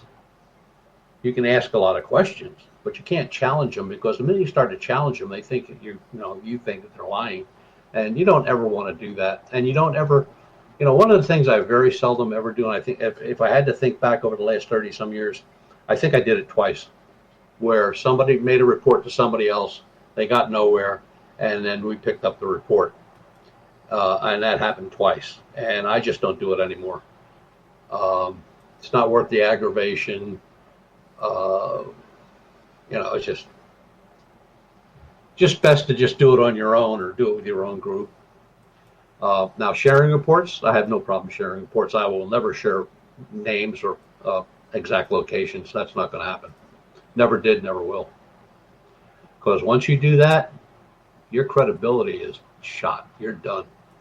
There's nobody going to give you any information on anything for fear they're going to see it up on Facebook tomorrow evening. True. I want to ask you, I'm going to rephrase Wendy's question here a little bit. Her question is, are researchers afraid to investigate? I wonder. I'm curious, Butch. I know you're a pretty brave guy, you're a pretty tough guy, but is there anything that you absolutely refuse to investigate out of fear or personal commitment? No. I mean, I felt uneasy already, like I mentioned before, with that house.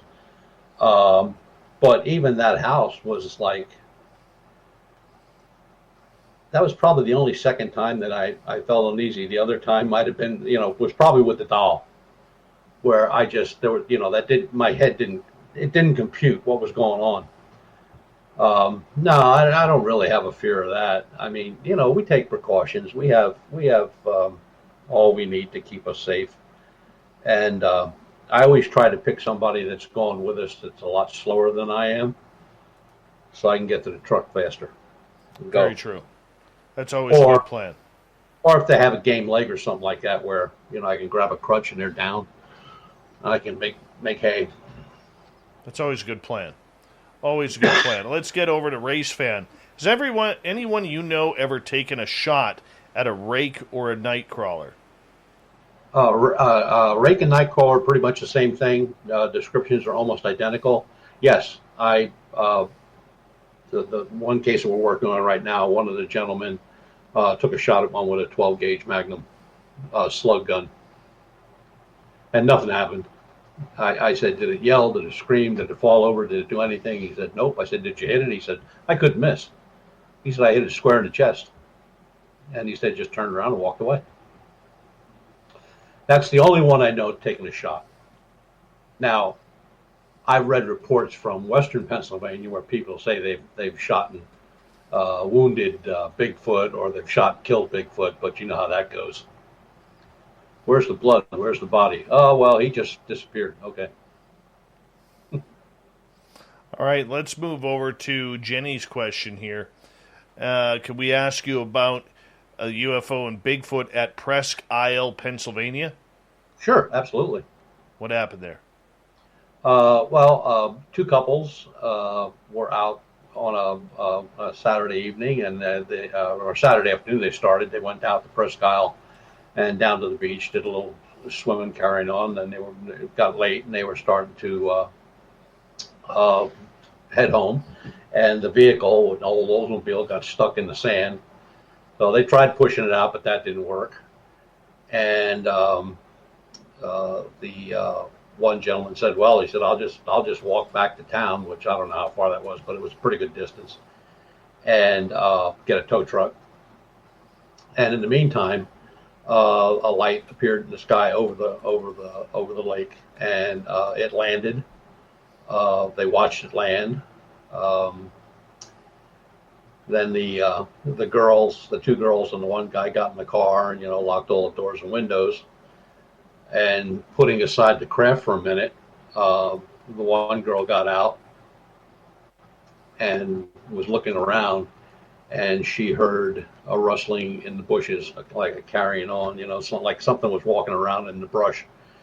And she came face to face with what she described as a Bigfoot.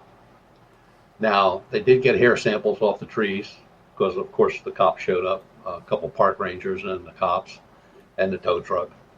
And then they walked down to the area where this craft had landed, and there were 3 marks in the sand that pushed the sand down, so whatever landed was heavy. It was 3 legs hit the ground, and then in the middle of those legs was a patch of what the Air Force described, because they sent a guy there also that was also investigated by the Air Force, and it is still listed in Project Blue Book as an unknown. But it was like an oily substance, but it didn't sink into the sand. It wasn't absorbed into the sand. Samples were taken that, and of course, plaster casts were made of odd marks. And I think out of the 4 people, I think the one girl and the guy that actually walked back to get the tow truck are the only living people. But it was a real deal. I mean, it was investigated by the military. It was investigated by a couple UFO researchers. It was investigated by a couple Bigfoot researchers, and so, like I said, in Project Blue Book, it's still listed as an unknown. Interesting. All right, let's go to Laura's question. Do you think a rake is really a Bigfoot seen without his hairy suit on? No, it's a totally different creature. It doesn't move the same. Everybody describes it as moving very slow and very deliberate when it takes a step, almost like it doesn't know where its foot's going to be when it hits the ground. And they don't vanish. They just kind of walk off, and like the one guy described, he said it was like watching smoke. He said it was there, it was walking away, and then it got lighter and lighter and lighter, and it was just gone. But they're not built anything like a Bigfoot. I mean, it's just 2 total different descriptions, not only in size but build, the way it walks. And a lot of times, this was something that was kind of strange, but I found it in about 5 different reports where they're never seen standing up and watching you. They're always like down on one knee or crouched down, and just looking around a tree at you or something like that, And then when they're seen, then they'll stand up, and then they'll either walk away or somebody will take a shot at them. But there are reports all over the country about those things, especially out in the Southwest. New Mexico, in the canyons, they're reported a lot in canyons. So, again, it's like saying, well, what is Bigfoot? Well, what is a rake? What's a bipedal canine? Why are there sightings of werewolf, not werewolves, but these large wolves? Wolves are big to begin with, but dire wolves, they died out thousands of years ago, but the descriptions are exactly like a dire wolf. So we just don't know. There's so much that we think we know, and there's so much we don't know. Look, what is it, like over 50 years now we're trying to locate Bigfoot? And I've seen those shows on TV where everybody, the government got a Bigfoot, or they got two Bigfoot, and they're breeding them. And hey, give me a break, just give me a break. They're there. They're there. Something's there. The whole west, basically the whole northern west coast. From Northern California, Washington, Oregon, up into British Columbia, and then just keep going. They're all over the place. You don't have anybody out there with wooden sneakers on making tracks. That's crazy. People, there are people who have seen Bigfoot that they can't even get a sentence out about Bigfoot. They just lose it. And when somebody said that they came face to face with one, I never question it. I never have and never will. Because, first of all, I wasn't there. That's number one, most important. Number two, what would somebody telling me that story gain? I'm not making a movie. I'm not writing a book. So what do they gain by telling me some fantastic, crazy story? And to be honest, I've really never had a crazy story. I've had people describe having rocks thrown at them, more than one witness. I had one report where a gentleman had some stuff thrown off of a high point off a trail, rock and some wood and stuff like that, and less brains, more butt. Up the hill he went. Right away, he just tore up the hill, and he said all he saw was tall grass. It was just parted in the middle, like something ran right through it, and there was nobody there, just him and his buddy. So something's out there. Some people. The big thing now, it's starting. It's not a big thing, but it's going to be, where they're saying this is just an offshoot of a Neanderthal or something like that. So they're just humans from another time that have survived or found a way to survive. But I put that story in the class of reptilians, like the underground is filled with reptilians that actually run the world. Jazz is asking, are rakes ever seen coming out of a UFO craft or portals? UFO craft, I've never seen a report like that. But portals, yeah, there are reports where they'll see the being walk away, and then just kind of, there might be a bright light or a dull light, and it's gone. Portals, we don't know enough about portals. Really, there are no researchers that I know of that even study portals or anything like that. I'm sure it bears some type of. Now, I know NASA and, astrologists look at black holes, but a black hole isn't a portal. A black hole doesn't open and close. A black hole is there. It stays there. But portals probably, yeah, I guess you could call them portals when they disappear like that. But UFOs, no. And the stories that were out a number of years back, maybe 10, 15 years ago, where Bigfoot was seen piloting UFO craft. That's That's crazy. You don't like that one? No, that's nonsense. Come on. That's just somebody that was looking to get some fortune and glory, and it didn't work out. All right, Andrew is asking, Butch, have you had any little people experiences? No, I haven't, but a friend of mine out west, rest his soul, he had some pictures on his website. Unfortunately, when he passed on, the person that was running the website took everything down. I think Lon Strickler may have some of those photographs, and you can see it. Just there's a little something in the bush. I mean, they're like, I guess there's like 3 pictures, and I don't want to say they look like a leprechaun. They look more like a gnome. No, small. They look like a really smaller ET. You know, head-wise and body shape, but you're only really seeing it from maybe mid-chest up. Right. And they're real dark, real look like to be a real dark green because they were taken with a color camera. And I don't know. I've never had them. I'll tell you where people can find about a lot of those reports. If you Google small beings in Ireland and Scotland, there's a ton of reports on that stuff. Now, a lot of it's probably, but there's some pictures there that are like, I don't know. All right. Next question comes from Laura, and we got a bunch of audience questions here for you, Butch. All right. Laura is asking, do you have any reports regarding a man-like spider with a baby face? No.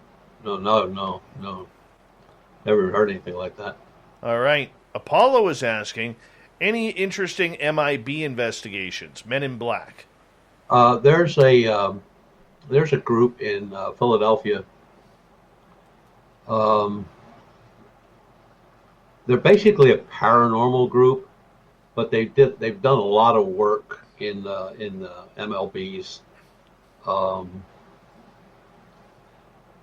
I spoke at a conference down there where they were at, and they had some pretty good information.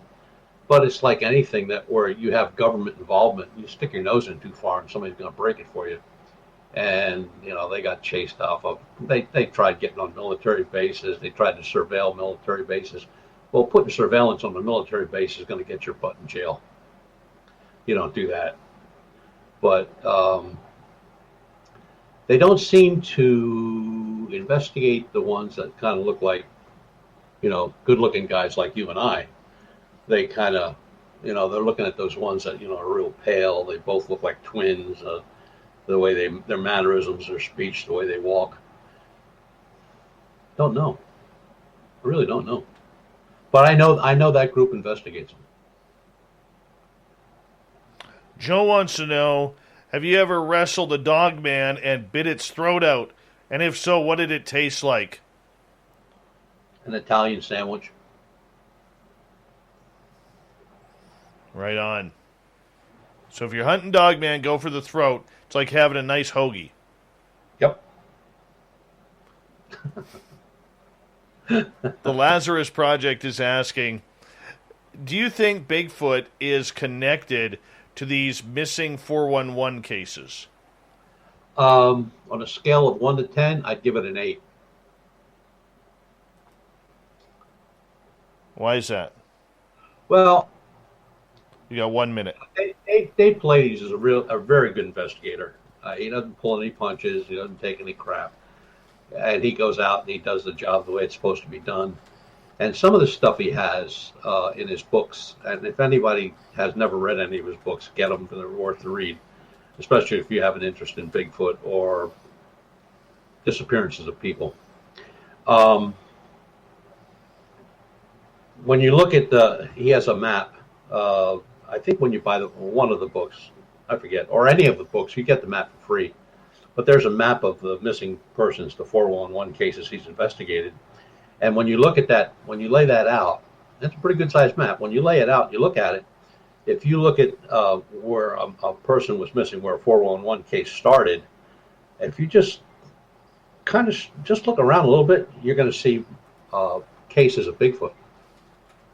So now, I'm not saying that all missing persons in these places are Bigfoot, because a cougar will take you just as quick. A bear will take you just as quick. And a bear will bury you and come back and eat you later. Let's get to more audience questions when we come back with Butch Witkowski and Strange Days from UFOcop.com. We'll be back with Hour 3 right after this.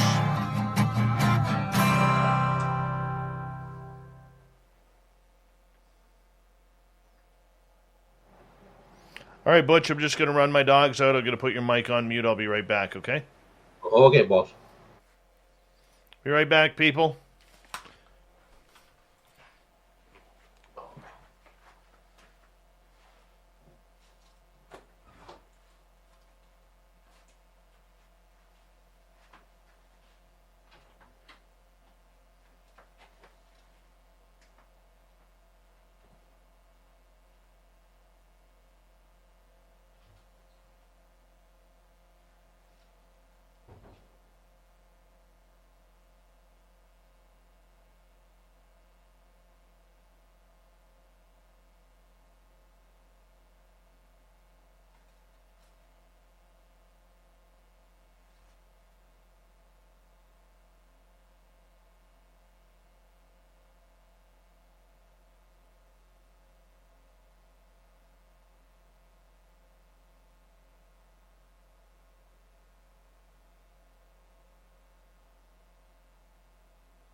right, Super Butch. Headphones on here. All right. How you doing, buddy? I'm good. Rock and roll. Rock and roll.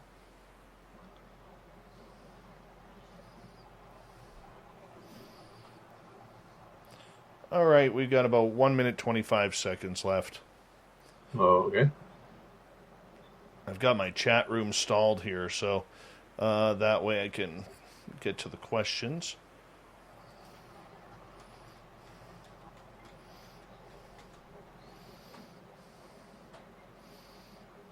I know I'm going to miss a bunch here when we come back, because I'm...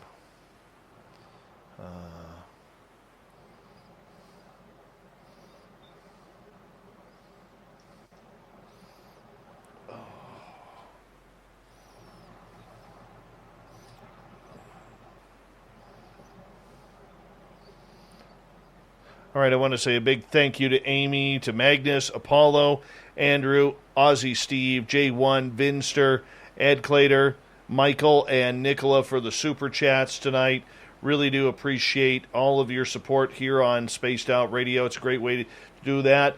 And, of course, all of our new subscribers. If you're new here, don't forget to hit that subscribe button as well as ring the bell. So that way you know when we are going to be coming on live on Spaced Out Radio. We're going to get going here in about 5-6 seconds. So sit back, relax, and here comes hour 3.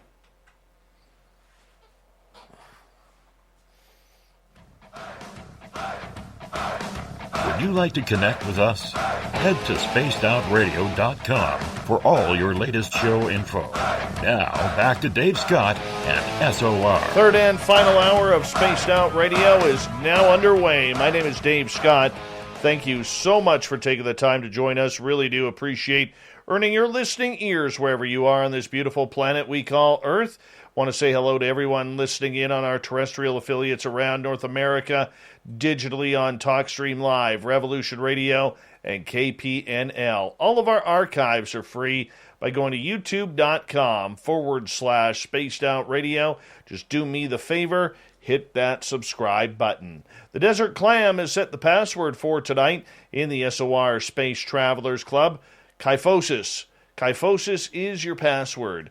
Use it wisely, space travelers, as the Clam sets the password each and every night right here on Spaced Out Radio. Our website is spacedoutradio.com, where we have a plethora of features for you, including rocking out to Bumblefoot and reading up on Captain Shirk's SOR Newswire. Follow us on Twitter at Spaced Out Radio and on Instagram, Spaced Out Radio Show. We continue on tonight for the final time with Butch Witkowski from UFOcop.com. Butch joins us at the end of each month to talk about all things weird and strange. We got a bunch of audience questions here for you, Butch. This one coming from Sylvia and James. Your thoughts on Bigfoot using his vocalizations to mimic other creatures? There's actually a study going on about that right now. I believe it's in way up north of Oregon. They're matching vocalizations to different animals that they have vocalizations. They know what they are, but some of the vocalizations are almost identical, but they're not known animals. So I don't know how that's making out. There hasn't been a whole lot out on it yet, but I'm sure if they can prove that, they'll prove it, because it got some pretty sophisticated equipment out there. All right, let's get to Elaine's question. Is it just North American sightings, or do you look at sightings from all over the world? All over the world. Everywhere. The most that we get are out of England, Poland, Spain, Brazil, some of the islands. But there are all types of reports, everything from chupacabra to, UFOs. undersea UFOs. All right, let's move on here. Gloria is asking, have you ever been attacked by a creature or something paranormal? Just my mother-in-law.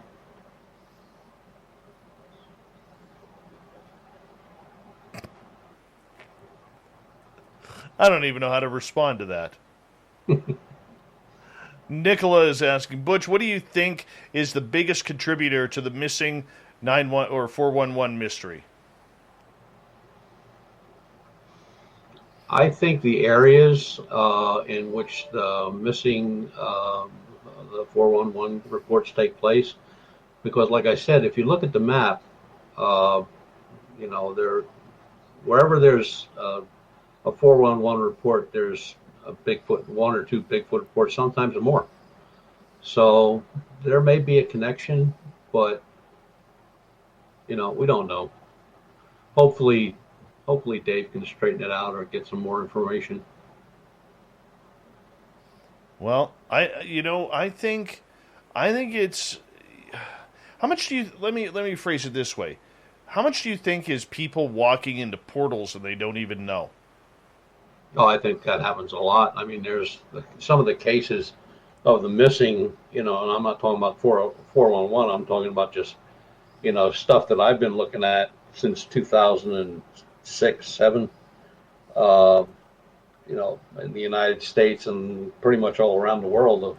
You've had whole villages disappear. You've had military, you had a whole army disappear, a whole battalion. I mean, so did the one that always sticks in my head is two British pilots were out checking on. This is during when the Arabs were going nuts and they were after each other, the Saudis, and one of them religious wars, and the British were there, and they were using planes to just keep track of everybody to see what was going on, so they could get in there and stop something bad that was going to happen.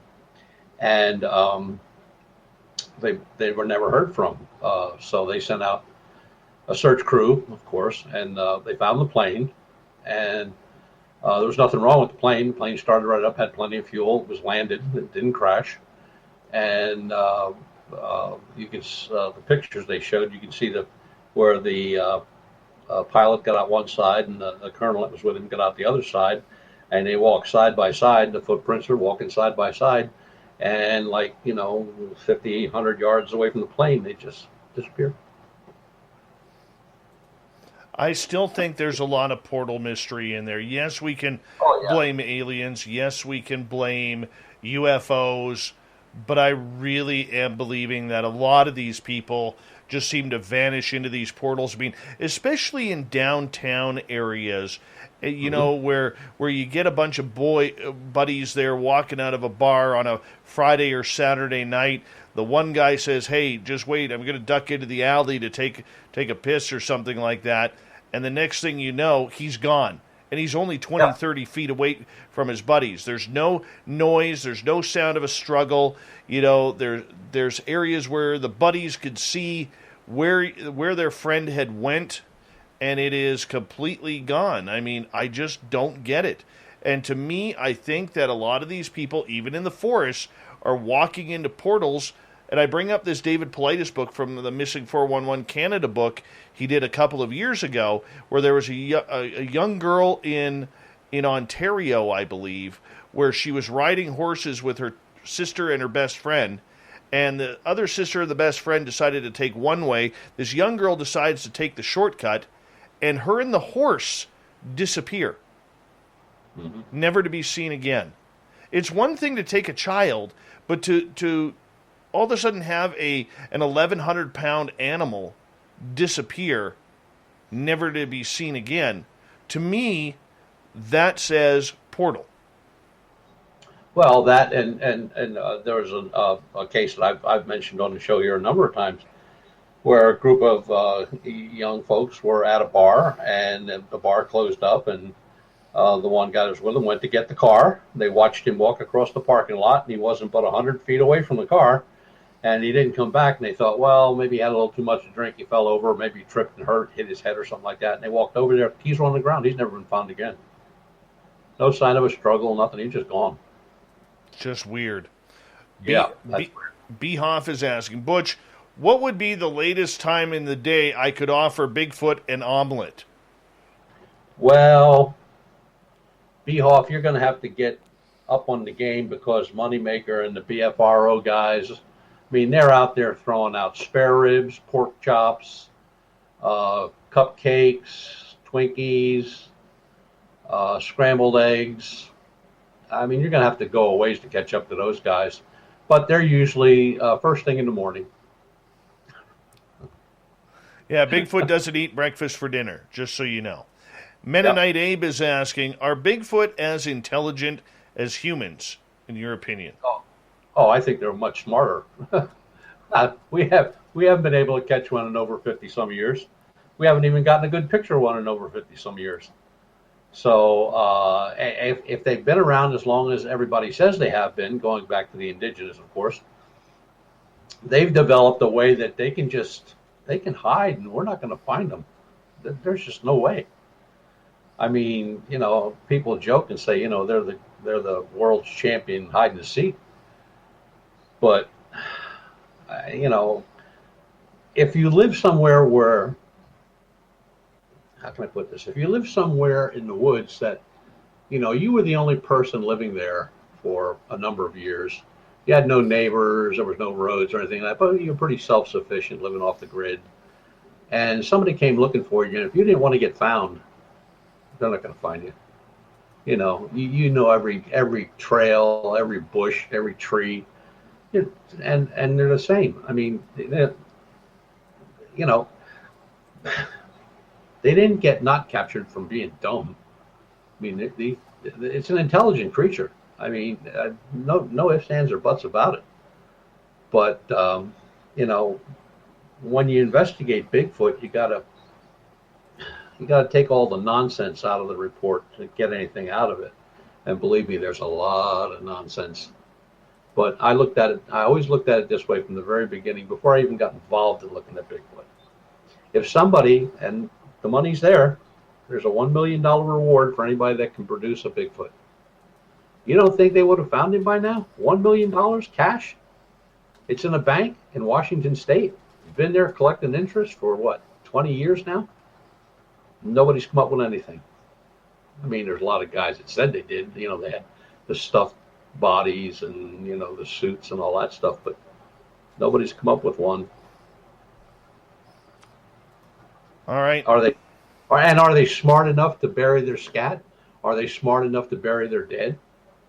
Are they smart enough to, to cover up their abodes, where they live, or where they congregate? I mean, yeah. I think they have very good control of their body and their breathing techniques in order to stay completely still, so that way, if you're looking at them, it looks like you're looking at a tree stump, or something along those lines.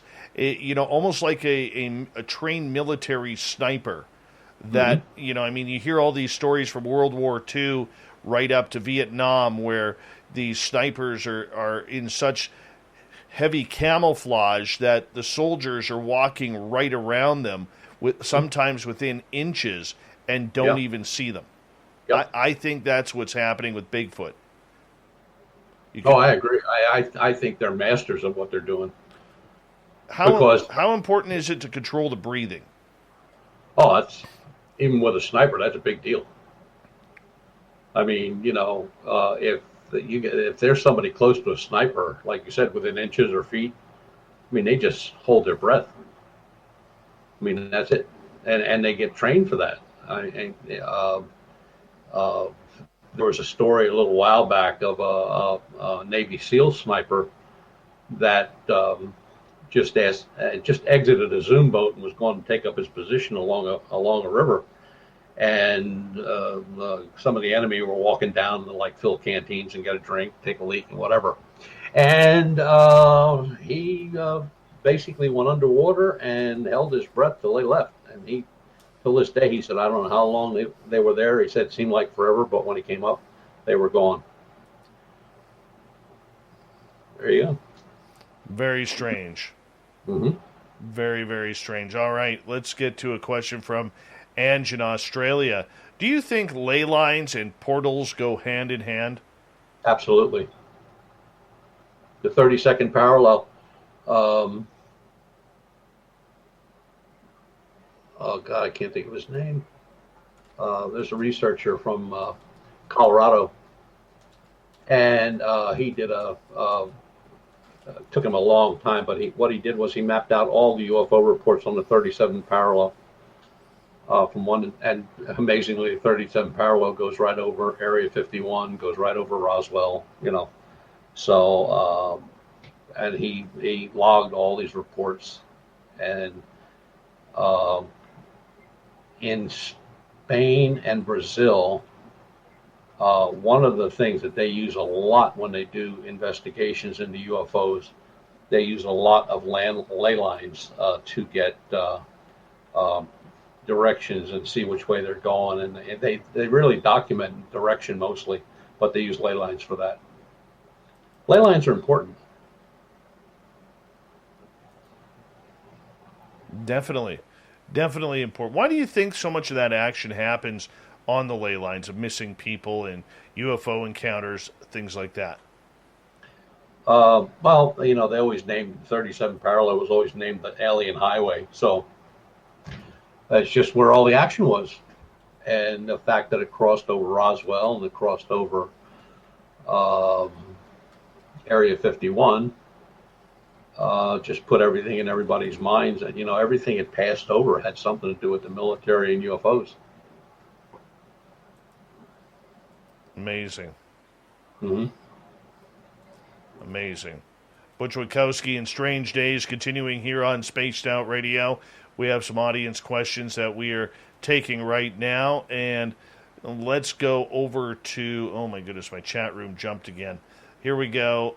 Apollo 11 is asking, and I like this question, we've never asked this question before. Has anyone ever reported Bigfoot wearing clothing?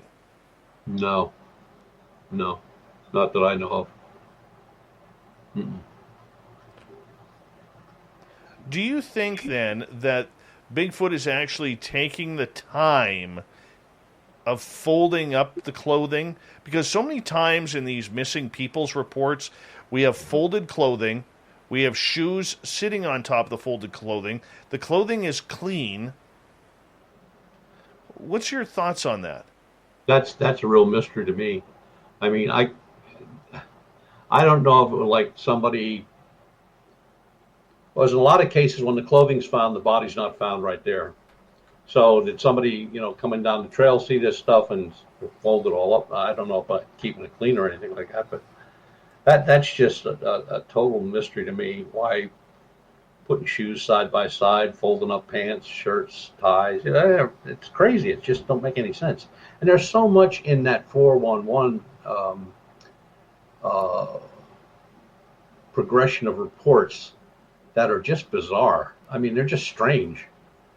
And, you can pass off some of the 411s, like I said earlier, on cougars, or a cougar's not a little cat by any means. People think they're, like good size of a good dog. No, they're a lot bigger and a lot stronger, a lot faster. And, they go for the kill right away. They bite the throat. So there ain't nobody screaming or carrying on or yelling for help. They're done.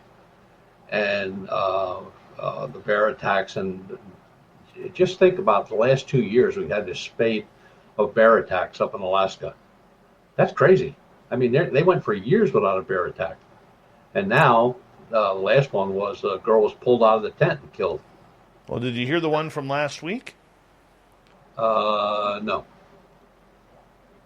A gentleman up at his mining claim had a little hut, and at night, for about 5 days straight, a grizzly bear was trying to get at him, and they actually brawled it out. The grizzly bear pretty much ripped the door off the shed, had dragged the guy down to the river at least once. This bear has probably bullet holes in it, because the guy was down to 2 bullets in his handgun. And during the day, the bear would disappear, but only come back at night trying to kill the guy. And the guy hadn't slept in days. During the day, he had crawled up onto his roof and put a "Help Me" sign in rocks on his roof, only to have a Coast Guard helicopter on a routine flight fly over and see the "Help Me" sign with the guy on his knees with a white towel waving it. Wow. Probably the only thing that kept him alive was, the bear was getting hit with bullets. And where was this at? Nome, Alaska. Wow. I'll have to look that one up. Yeah, it was just a week ago. Huh. It was crazy. This guy hadn't slept in days because of the grizzly bear trying to get him. Yeah, they don't give up easy, grizzlies. No. And the grizzly bears out there in the remote areas, they don't care what they eat. Humans, animals, No. fish, they don't care. If there's a food source there, they are going to eat it. You know? That always killed me where they said, if you're being attacked by a bear, lay down and play dead. Why? You're going to be dead in a minute anyway. Why Right. waste the time? Right? Yeah, it was kind of, I just would not do that. I just would not do that. There's, Alaska's a weird place too. And next month we have Mike Ricksecker coming on the show to actually talk about that Alaskan triangle where all these people go missing every year. I mean, lots. Yeah. That place has a big death toll. A very big death toll. So, Butch, we only got about 2.5 minutes left with you tonight.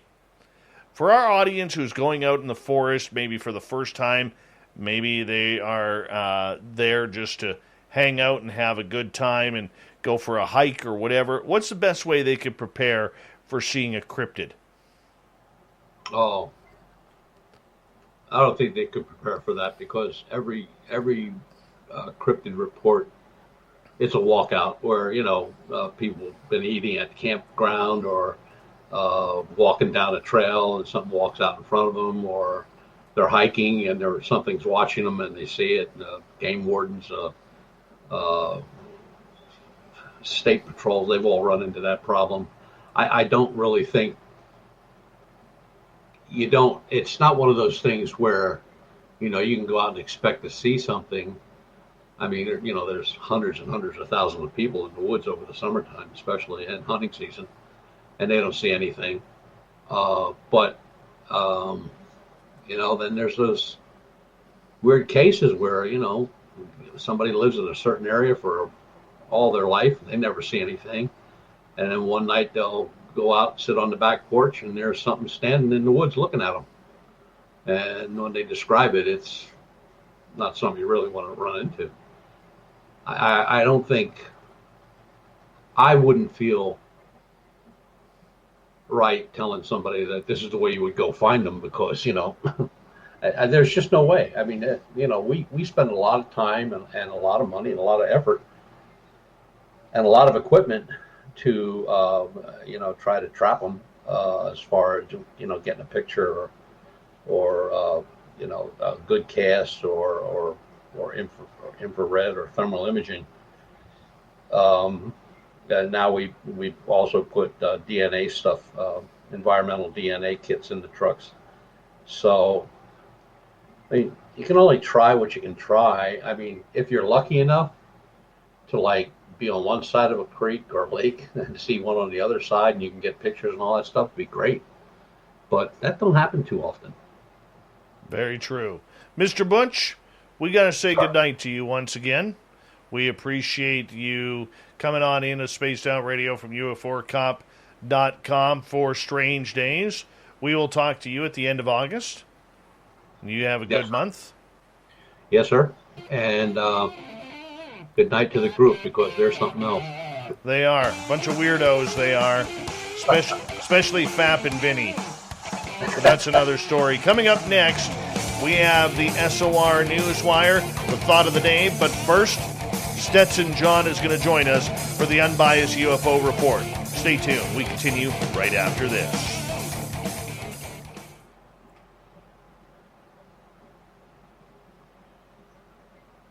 All right, we're clear, buddy. Good night, sir. Have a good day. You too, and don't let the bed bugs bite, or the wife. I'll try not to. All right. See you, buddy. See you. Bye. Take care. Butch Witkowski, everybody. Butch effing Witkowski. We love him around here. We do. My knees are killing me right now. Let's see. I've been up since 5 o'clock this morning. I'm tired. My body is sore. Oh, Luscious Jules, that is a bad predicament. Bad predicament.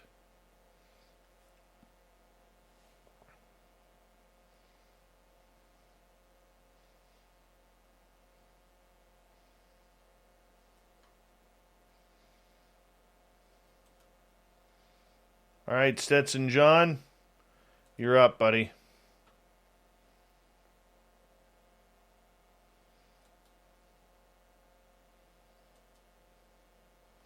Where'd that go? There it is.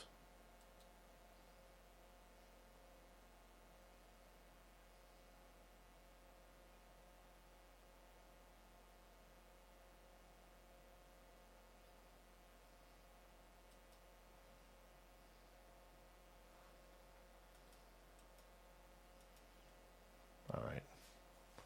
There we go. There's Stetson John. What's up, buddy? Why were you up at 5 o'clock? Mrs. SOR had to go get gallbladder surgery today. So I had to get up in the morning and take her to the hospital to go get the surgery done.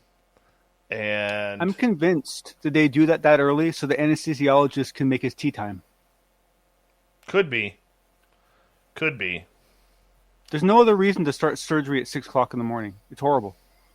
Yeah, all I know is that I dropped her off at the hospital. I then had to, I went and took myself for some breakfast. And then I killed some time by just, I went and checked things out at Walmart and found in the Walmart parking lot, I decided to have a snooze for about half an hour. The most uncomfortable sleep I've had in a long time. George McPhillips, how you doing? Whit Helton, thanks for coming on in. And so then about 10 o'clock, I went and got a haircut at one of the barber shops there. And literally just go to sit in the chair at like 10:20 after they wash my beautiful mane. And I get a call from the hospital. You come pick her up now. I'm like, well, I'm right in the middle of getting a haircut here. Like, come on. Isn't she still a little wonky? Yes. I said, give me like 15, 20 minutes and I'll be right there. Give her a newspaper. Give her a newspaper. So, I trust she's okay and everything went well. Yeah, everything went fine. Good. A little sore, but everything went fine. Thank you. Well, good surgery always leaves you a little tender. Yeah. So, and no, there was no Taco Bell. I did have Denny's for breakfast. There is a Denny's up there. And I had a Denver omelet with hollandaise sauce and hot sauce mixed in between. Very good. So, my favorite thing to do when I go to Canada is I eat at all the fast food places that I don't eat at in California. Because in California, most of them are very dangerous to eat at. But all the same places in Canada serve actually lovely food. It's crazy. You know what? For any American who's never eaten at McDonald's in Canada, it is way different than the United States. And not to take anything away from Canada, but it's not just Canada. It's true in France. It's true in a lot of countries. Oh yeah. Not so much England, but but a lot of countries. Any country that basically takes care of their food. Yeah. Yeah. It was crazy. Crazy. So, yeah, Yummy Denny's. Yeah. Came home, I literally turned my computer on after I went and got medication from the pharmacist. By the way, medication cost a whole $2.78 here, just so you know. I'll be right back. Hold on.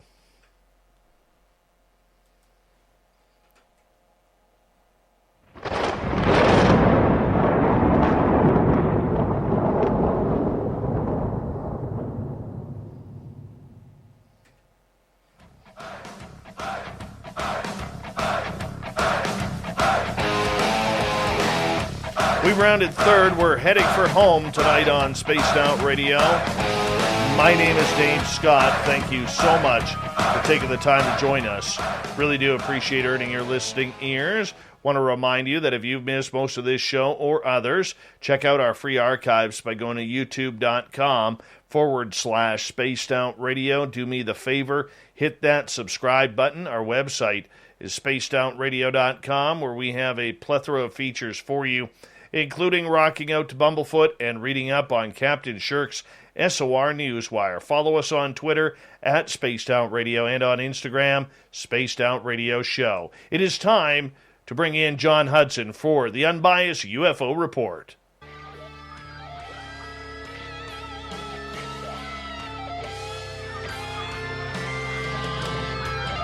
Yes, we're about to get strange with John Hudson here on Spaced Out Radio, who gives us an update on the latest UFO news that seems to be changing each and every day. John, welcome back to the show.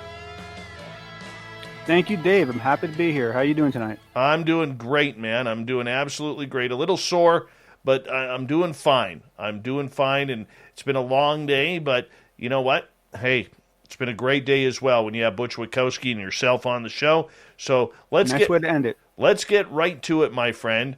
There's a little bit of news coming out of John Greenwald and the Black Vault, and UAPTF requesting a briefing from NASA. Explain to me what's going on here. So the fun thing about this, and tip my hat to John. This is the kind of detailed work that I love to see out of him, because he jumps into the weeds, not a lot of people do.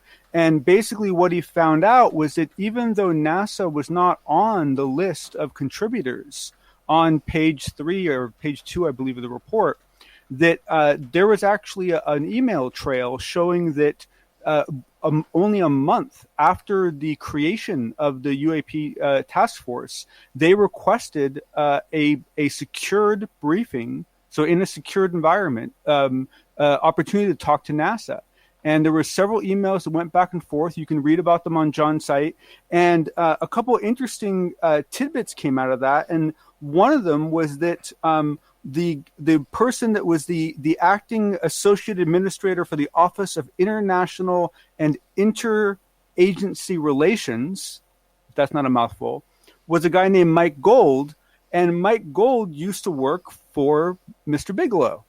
And so you have some kind of interesting tie-ins there.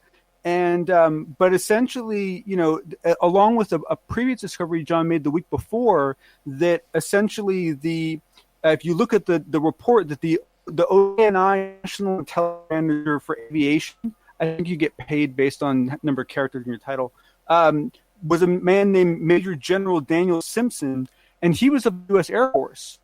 So we have an interesting pattern here, because what we see is that they requested a meeting with NASA only a month into the program, and meetings did occur. So you have to assume there was some contribution back and forth.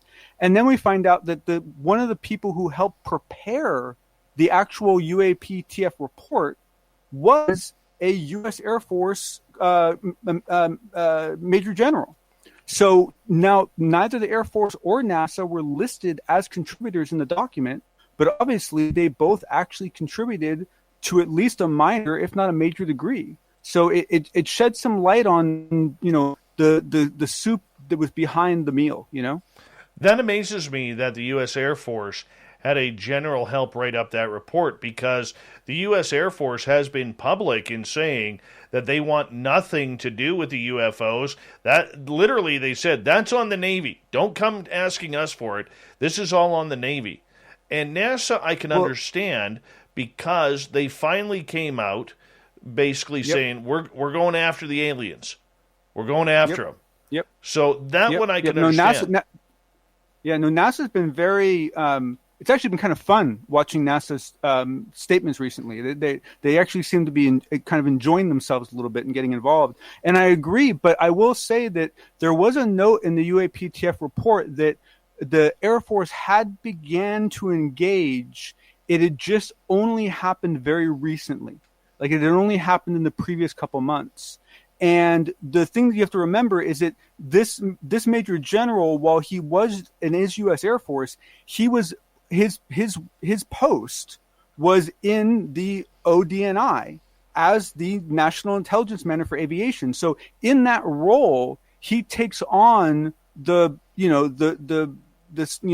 position that he holds, and he will fulfill that position to his greatest ability. So I have no doubt that he put all the effort he could into that report, even if his Air Force, leadership, back at home may not have been too happy about it. But because of his role in the ODNI, this was his responsibility. He had to contribute. Still strange. Still very, very strange in regards tremendously to so. And in regards to NASA, what I found, I don't know if you noticed this, but a couple weeks ago, NASA, when they jumped on the UFO bandwagon, a little late, but at least they finally did you notice that they cut a feed of a strange object flying by the International Space Station like a couple days after that? Did you notice that too? And the thing is that people think this is myth and rumor, but the truth is they cut the feed a lot. I mean, it's not at all uncommon. I mean, and weird stuff gets seen all the time. And the truth of the matter is that we have no idea what they are. It could be natural phenomenon for all we know, but they don't seem to have any interest in letting the public see it. But the thing that people have to remember is that NASA does a great PR job of branding themselves as this benevolent organization. But what people have to remember is that a significant portion of NASA's business was black. And a lot of those shuttle missions were dual missions, where they had a scientific aspect and they had a black operations aspect. Because think about it, everything being deployed and worked on in space was done through NASA. So, there was always a lot of the revenue, if you want to call it that. I mean, it's funny money within the government, but a lot of the revenue that they got was through black projects. In some cases, the shuttle bay would actually be divided up, and there would be a line that you couldn't cross unless you had clearance, because on one part of the project would be something black, and on the other side would be scientific. So, I mean, NASA Goddard is East Coast, but NASA Ames is right by my house. I grew up right near it. And in 25 years, they've let the public into NASA Ames once for 1 3-hour period on a Saturday morning. And that's it. Other than that, for 25 years, the public has not been allowed onto that property. Now, if you have a meeting or something on there, I've been there several times for meetings, but for different things. So it's not impossible to get on, but it's armed guards. You have to show current ID. You have to be on an invited guest list usually. NASA does a lot of good science, but they aren't they aren't the goody two shoes that I think they try to present themselves as. All right, let's move on to Travis Walton, because he's finally broken his silence regarding the situation with Mike Rogers and the denial that everything that happened for the last 48 years plus, or 45 years, has been a hoax. Yeah, and I was happy that Travis is speaking out. I hope he continues to do so because I think it's only fair that he gets to speak his mind and plead his case in this whole debacle. But I will say there was something that Travis said tonight that I think really kind of put a nice package around it. And he said the problem is that when someone comes out and attacks you like this, you have two choices. You can do nothing, in which case a lot of people think you're doing nothing because you have no rebuttal and you're giving in, or you can fight back, in which case you've dropped down to their level and now it's just two guys throwing punches at each other, swapping insults, and it doesn't help anyone. So you don't win either way.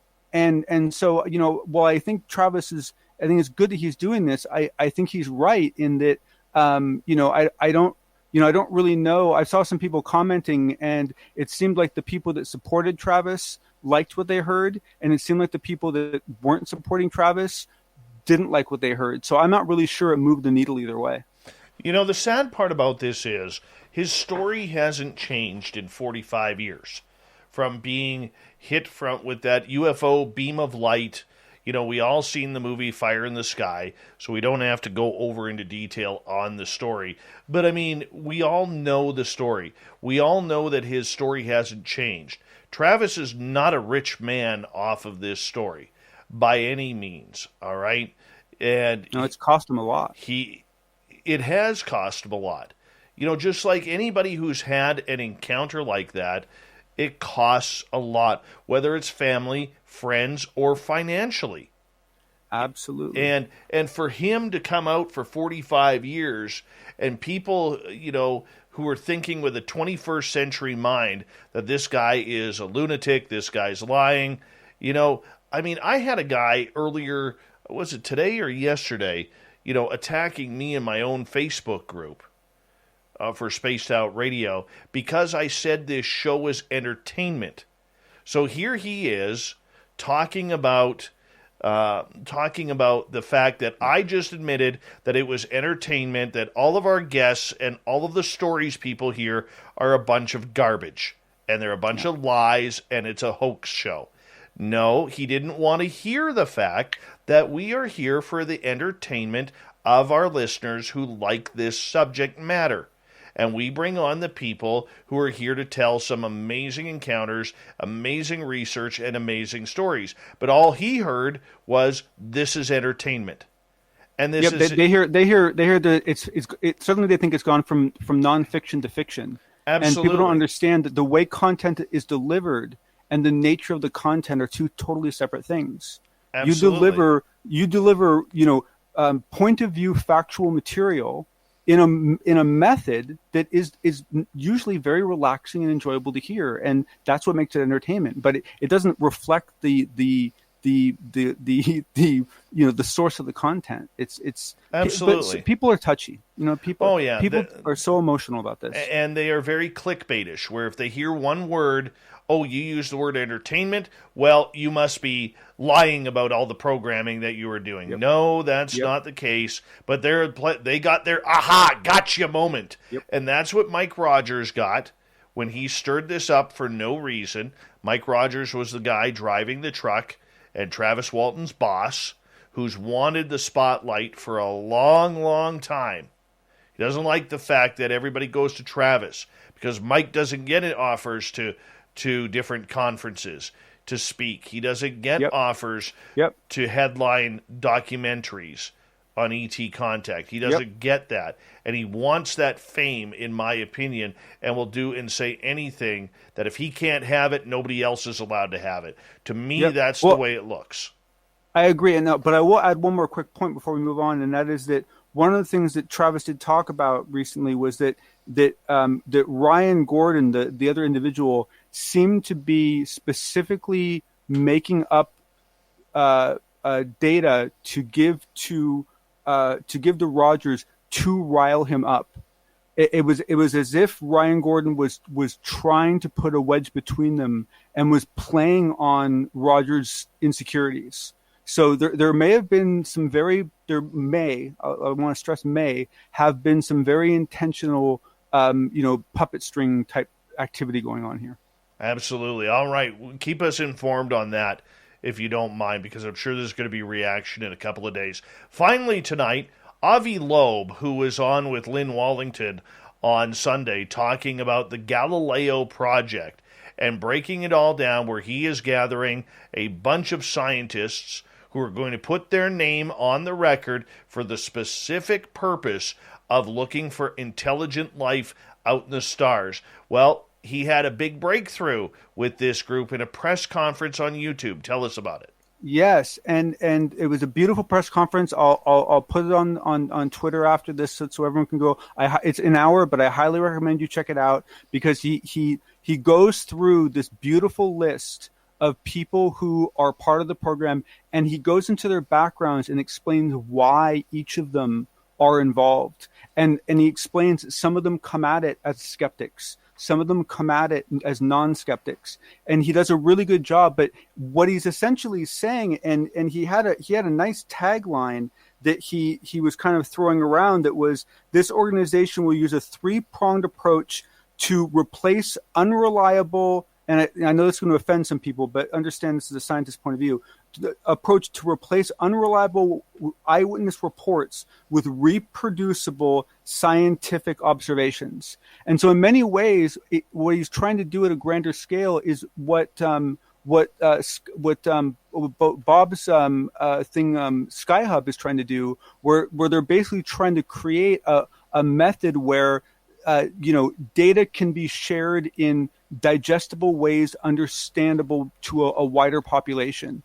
And so, he needs to be applauded, and I think everyone should keep their eye on this, because, I think this is at a big scale, and it's getting a lot of press, and they're hoping to raise. They've only raised, I think, a couple $1 million, but what they're hoping for is to get up into the 100 million type range that SETI did at one point, and put some real serious money and research behind this. It's very promising. As long as they tell the truth and they don't hide anything, and I don't think Avi Loeb is going to hide anything, but if they start hiding details, much like we believe SETI has done, as well as NASA and other groups, then it's a waste of money. Well, you got to remember, SETI is where NASA people go after they retire, right? And SETI is full of NASA folks. So it's a very similar mindset. Now, I'm not saying it's a bad thing. I know a lot of people at SETI. Some of them are wonderful, brilliant scientists and good people. But my point is that one of the things that Avi Loeb talks about is the fact that he wants to, and why it needs money, is because they have to start building apparatuses. They have to start building actual gear so that they can record this on public gear that has no relationship to the U.S. government, so that they can guarantee that the data will be accessible and will be seen by all. John, we'll talk to you in 2 nights. Thank you for a great, unbiased UFO report. People can also catch this feature on our YouTube channel as well. We'll talk to you in just a couple days' time. Thank you, sir. You have a good evening. Get some sleep. Let's get to the news, shall we?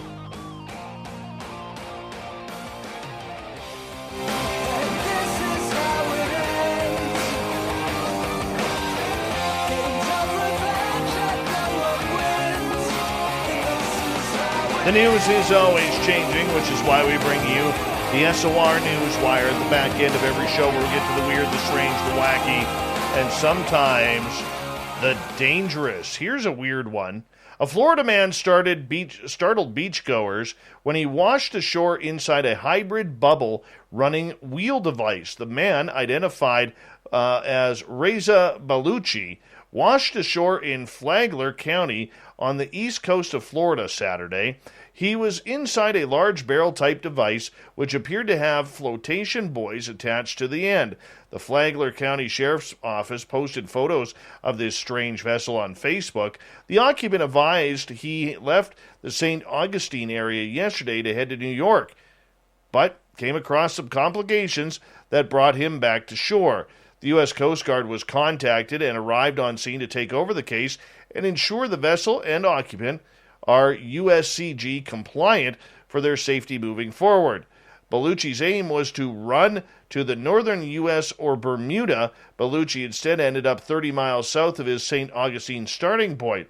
My goal is not only to raise money for homeless people, raise money for the Coast Guard, raise money for the police department, raise money for the fire department. They are in public service. They do it for safety, and they help out other people. Wouldn't that be funny if one of these actually charged him? That would be funny. All right, moving on. Residents of Texas and nearby states captured video of an overnight fireball that glowed brightly as it streaked across the sky. The American Meteor Society logged at least 213 reports of a fireball, with sightings reported in Texas, Arkansas, Louisiana, Oklahoma, and Missouri. The fireball, believed to be a large meteor, was caught on video by dashboard cameras and doorbell cameras in Texas. Some witnesses reported hearing a loud booming sound that accompanied the spectacle. Emergency responders in Rockwell, Texas said there were unconfirmed reports that a portion of the object hit the ground near a rural road. Isn't that interesting? Let's get to the thought of the day, shall we?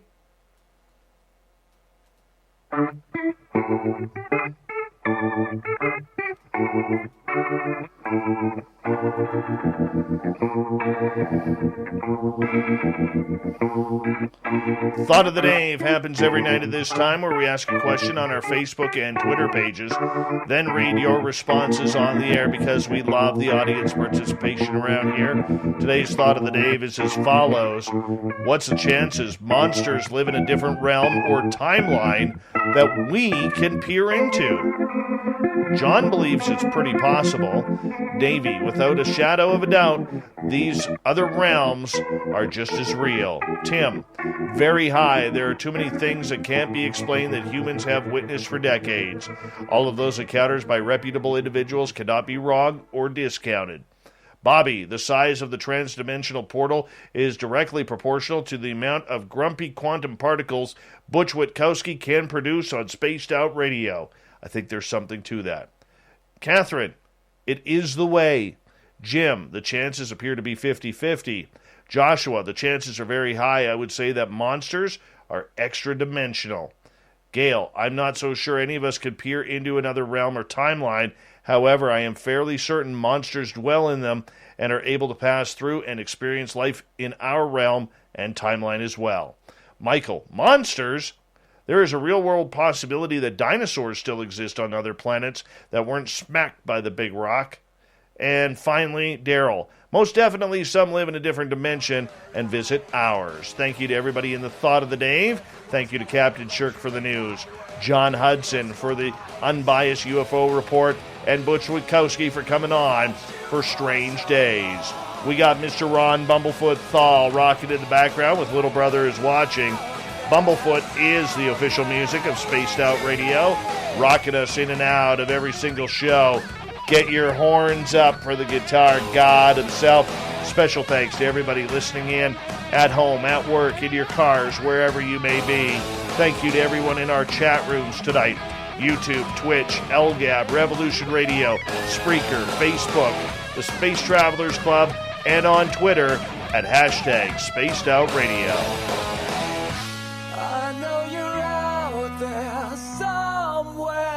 Remember, this show is copyright by Spaced Out Radio and SOR Media Ventures Limited. Thank you so much for choosing to share your evening with us, because together, my friends, we're watching. We own the night. Mr. Bumblefoot, we need a favor. We need you to take us home.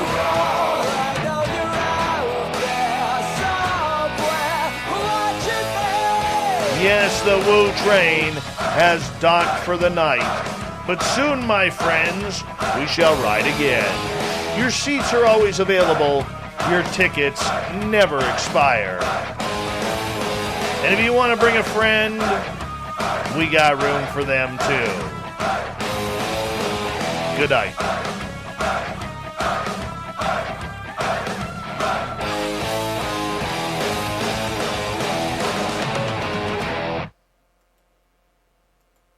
On the Disney Plus original series, Turning the Tables with Robin Roberts, it's the Robin you know and love, bringing you the stories you've never heard.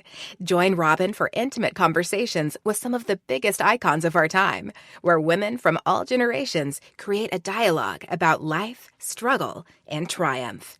At Robin's Table, inspiration comes full circle. Turning the Tables with Robin Roberts. All episodes now streaming on Disney Plus.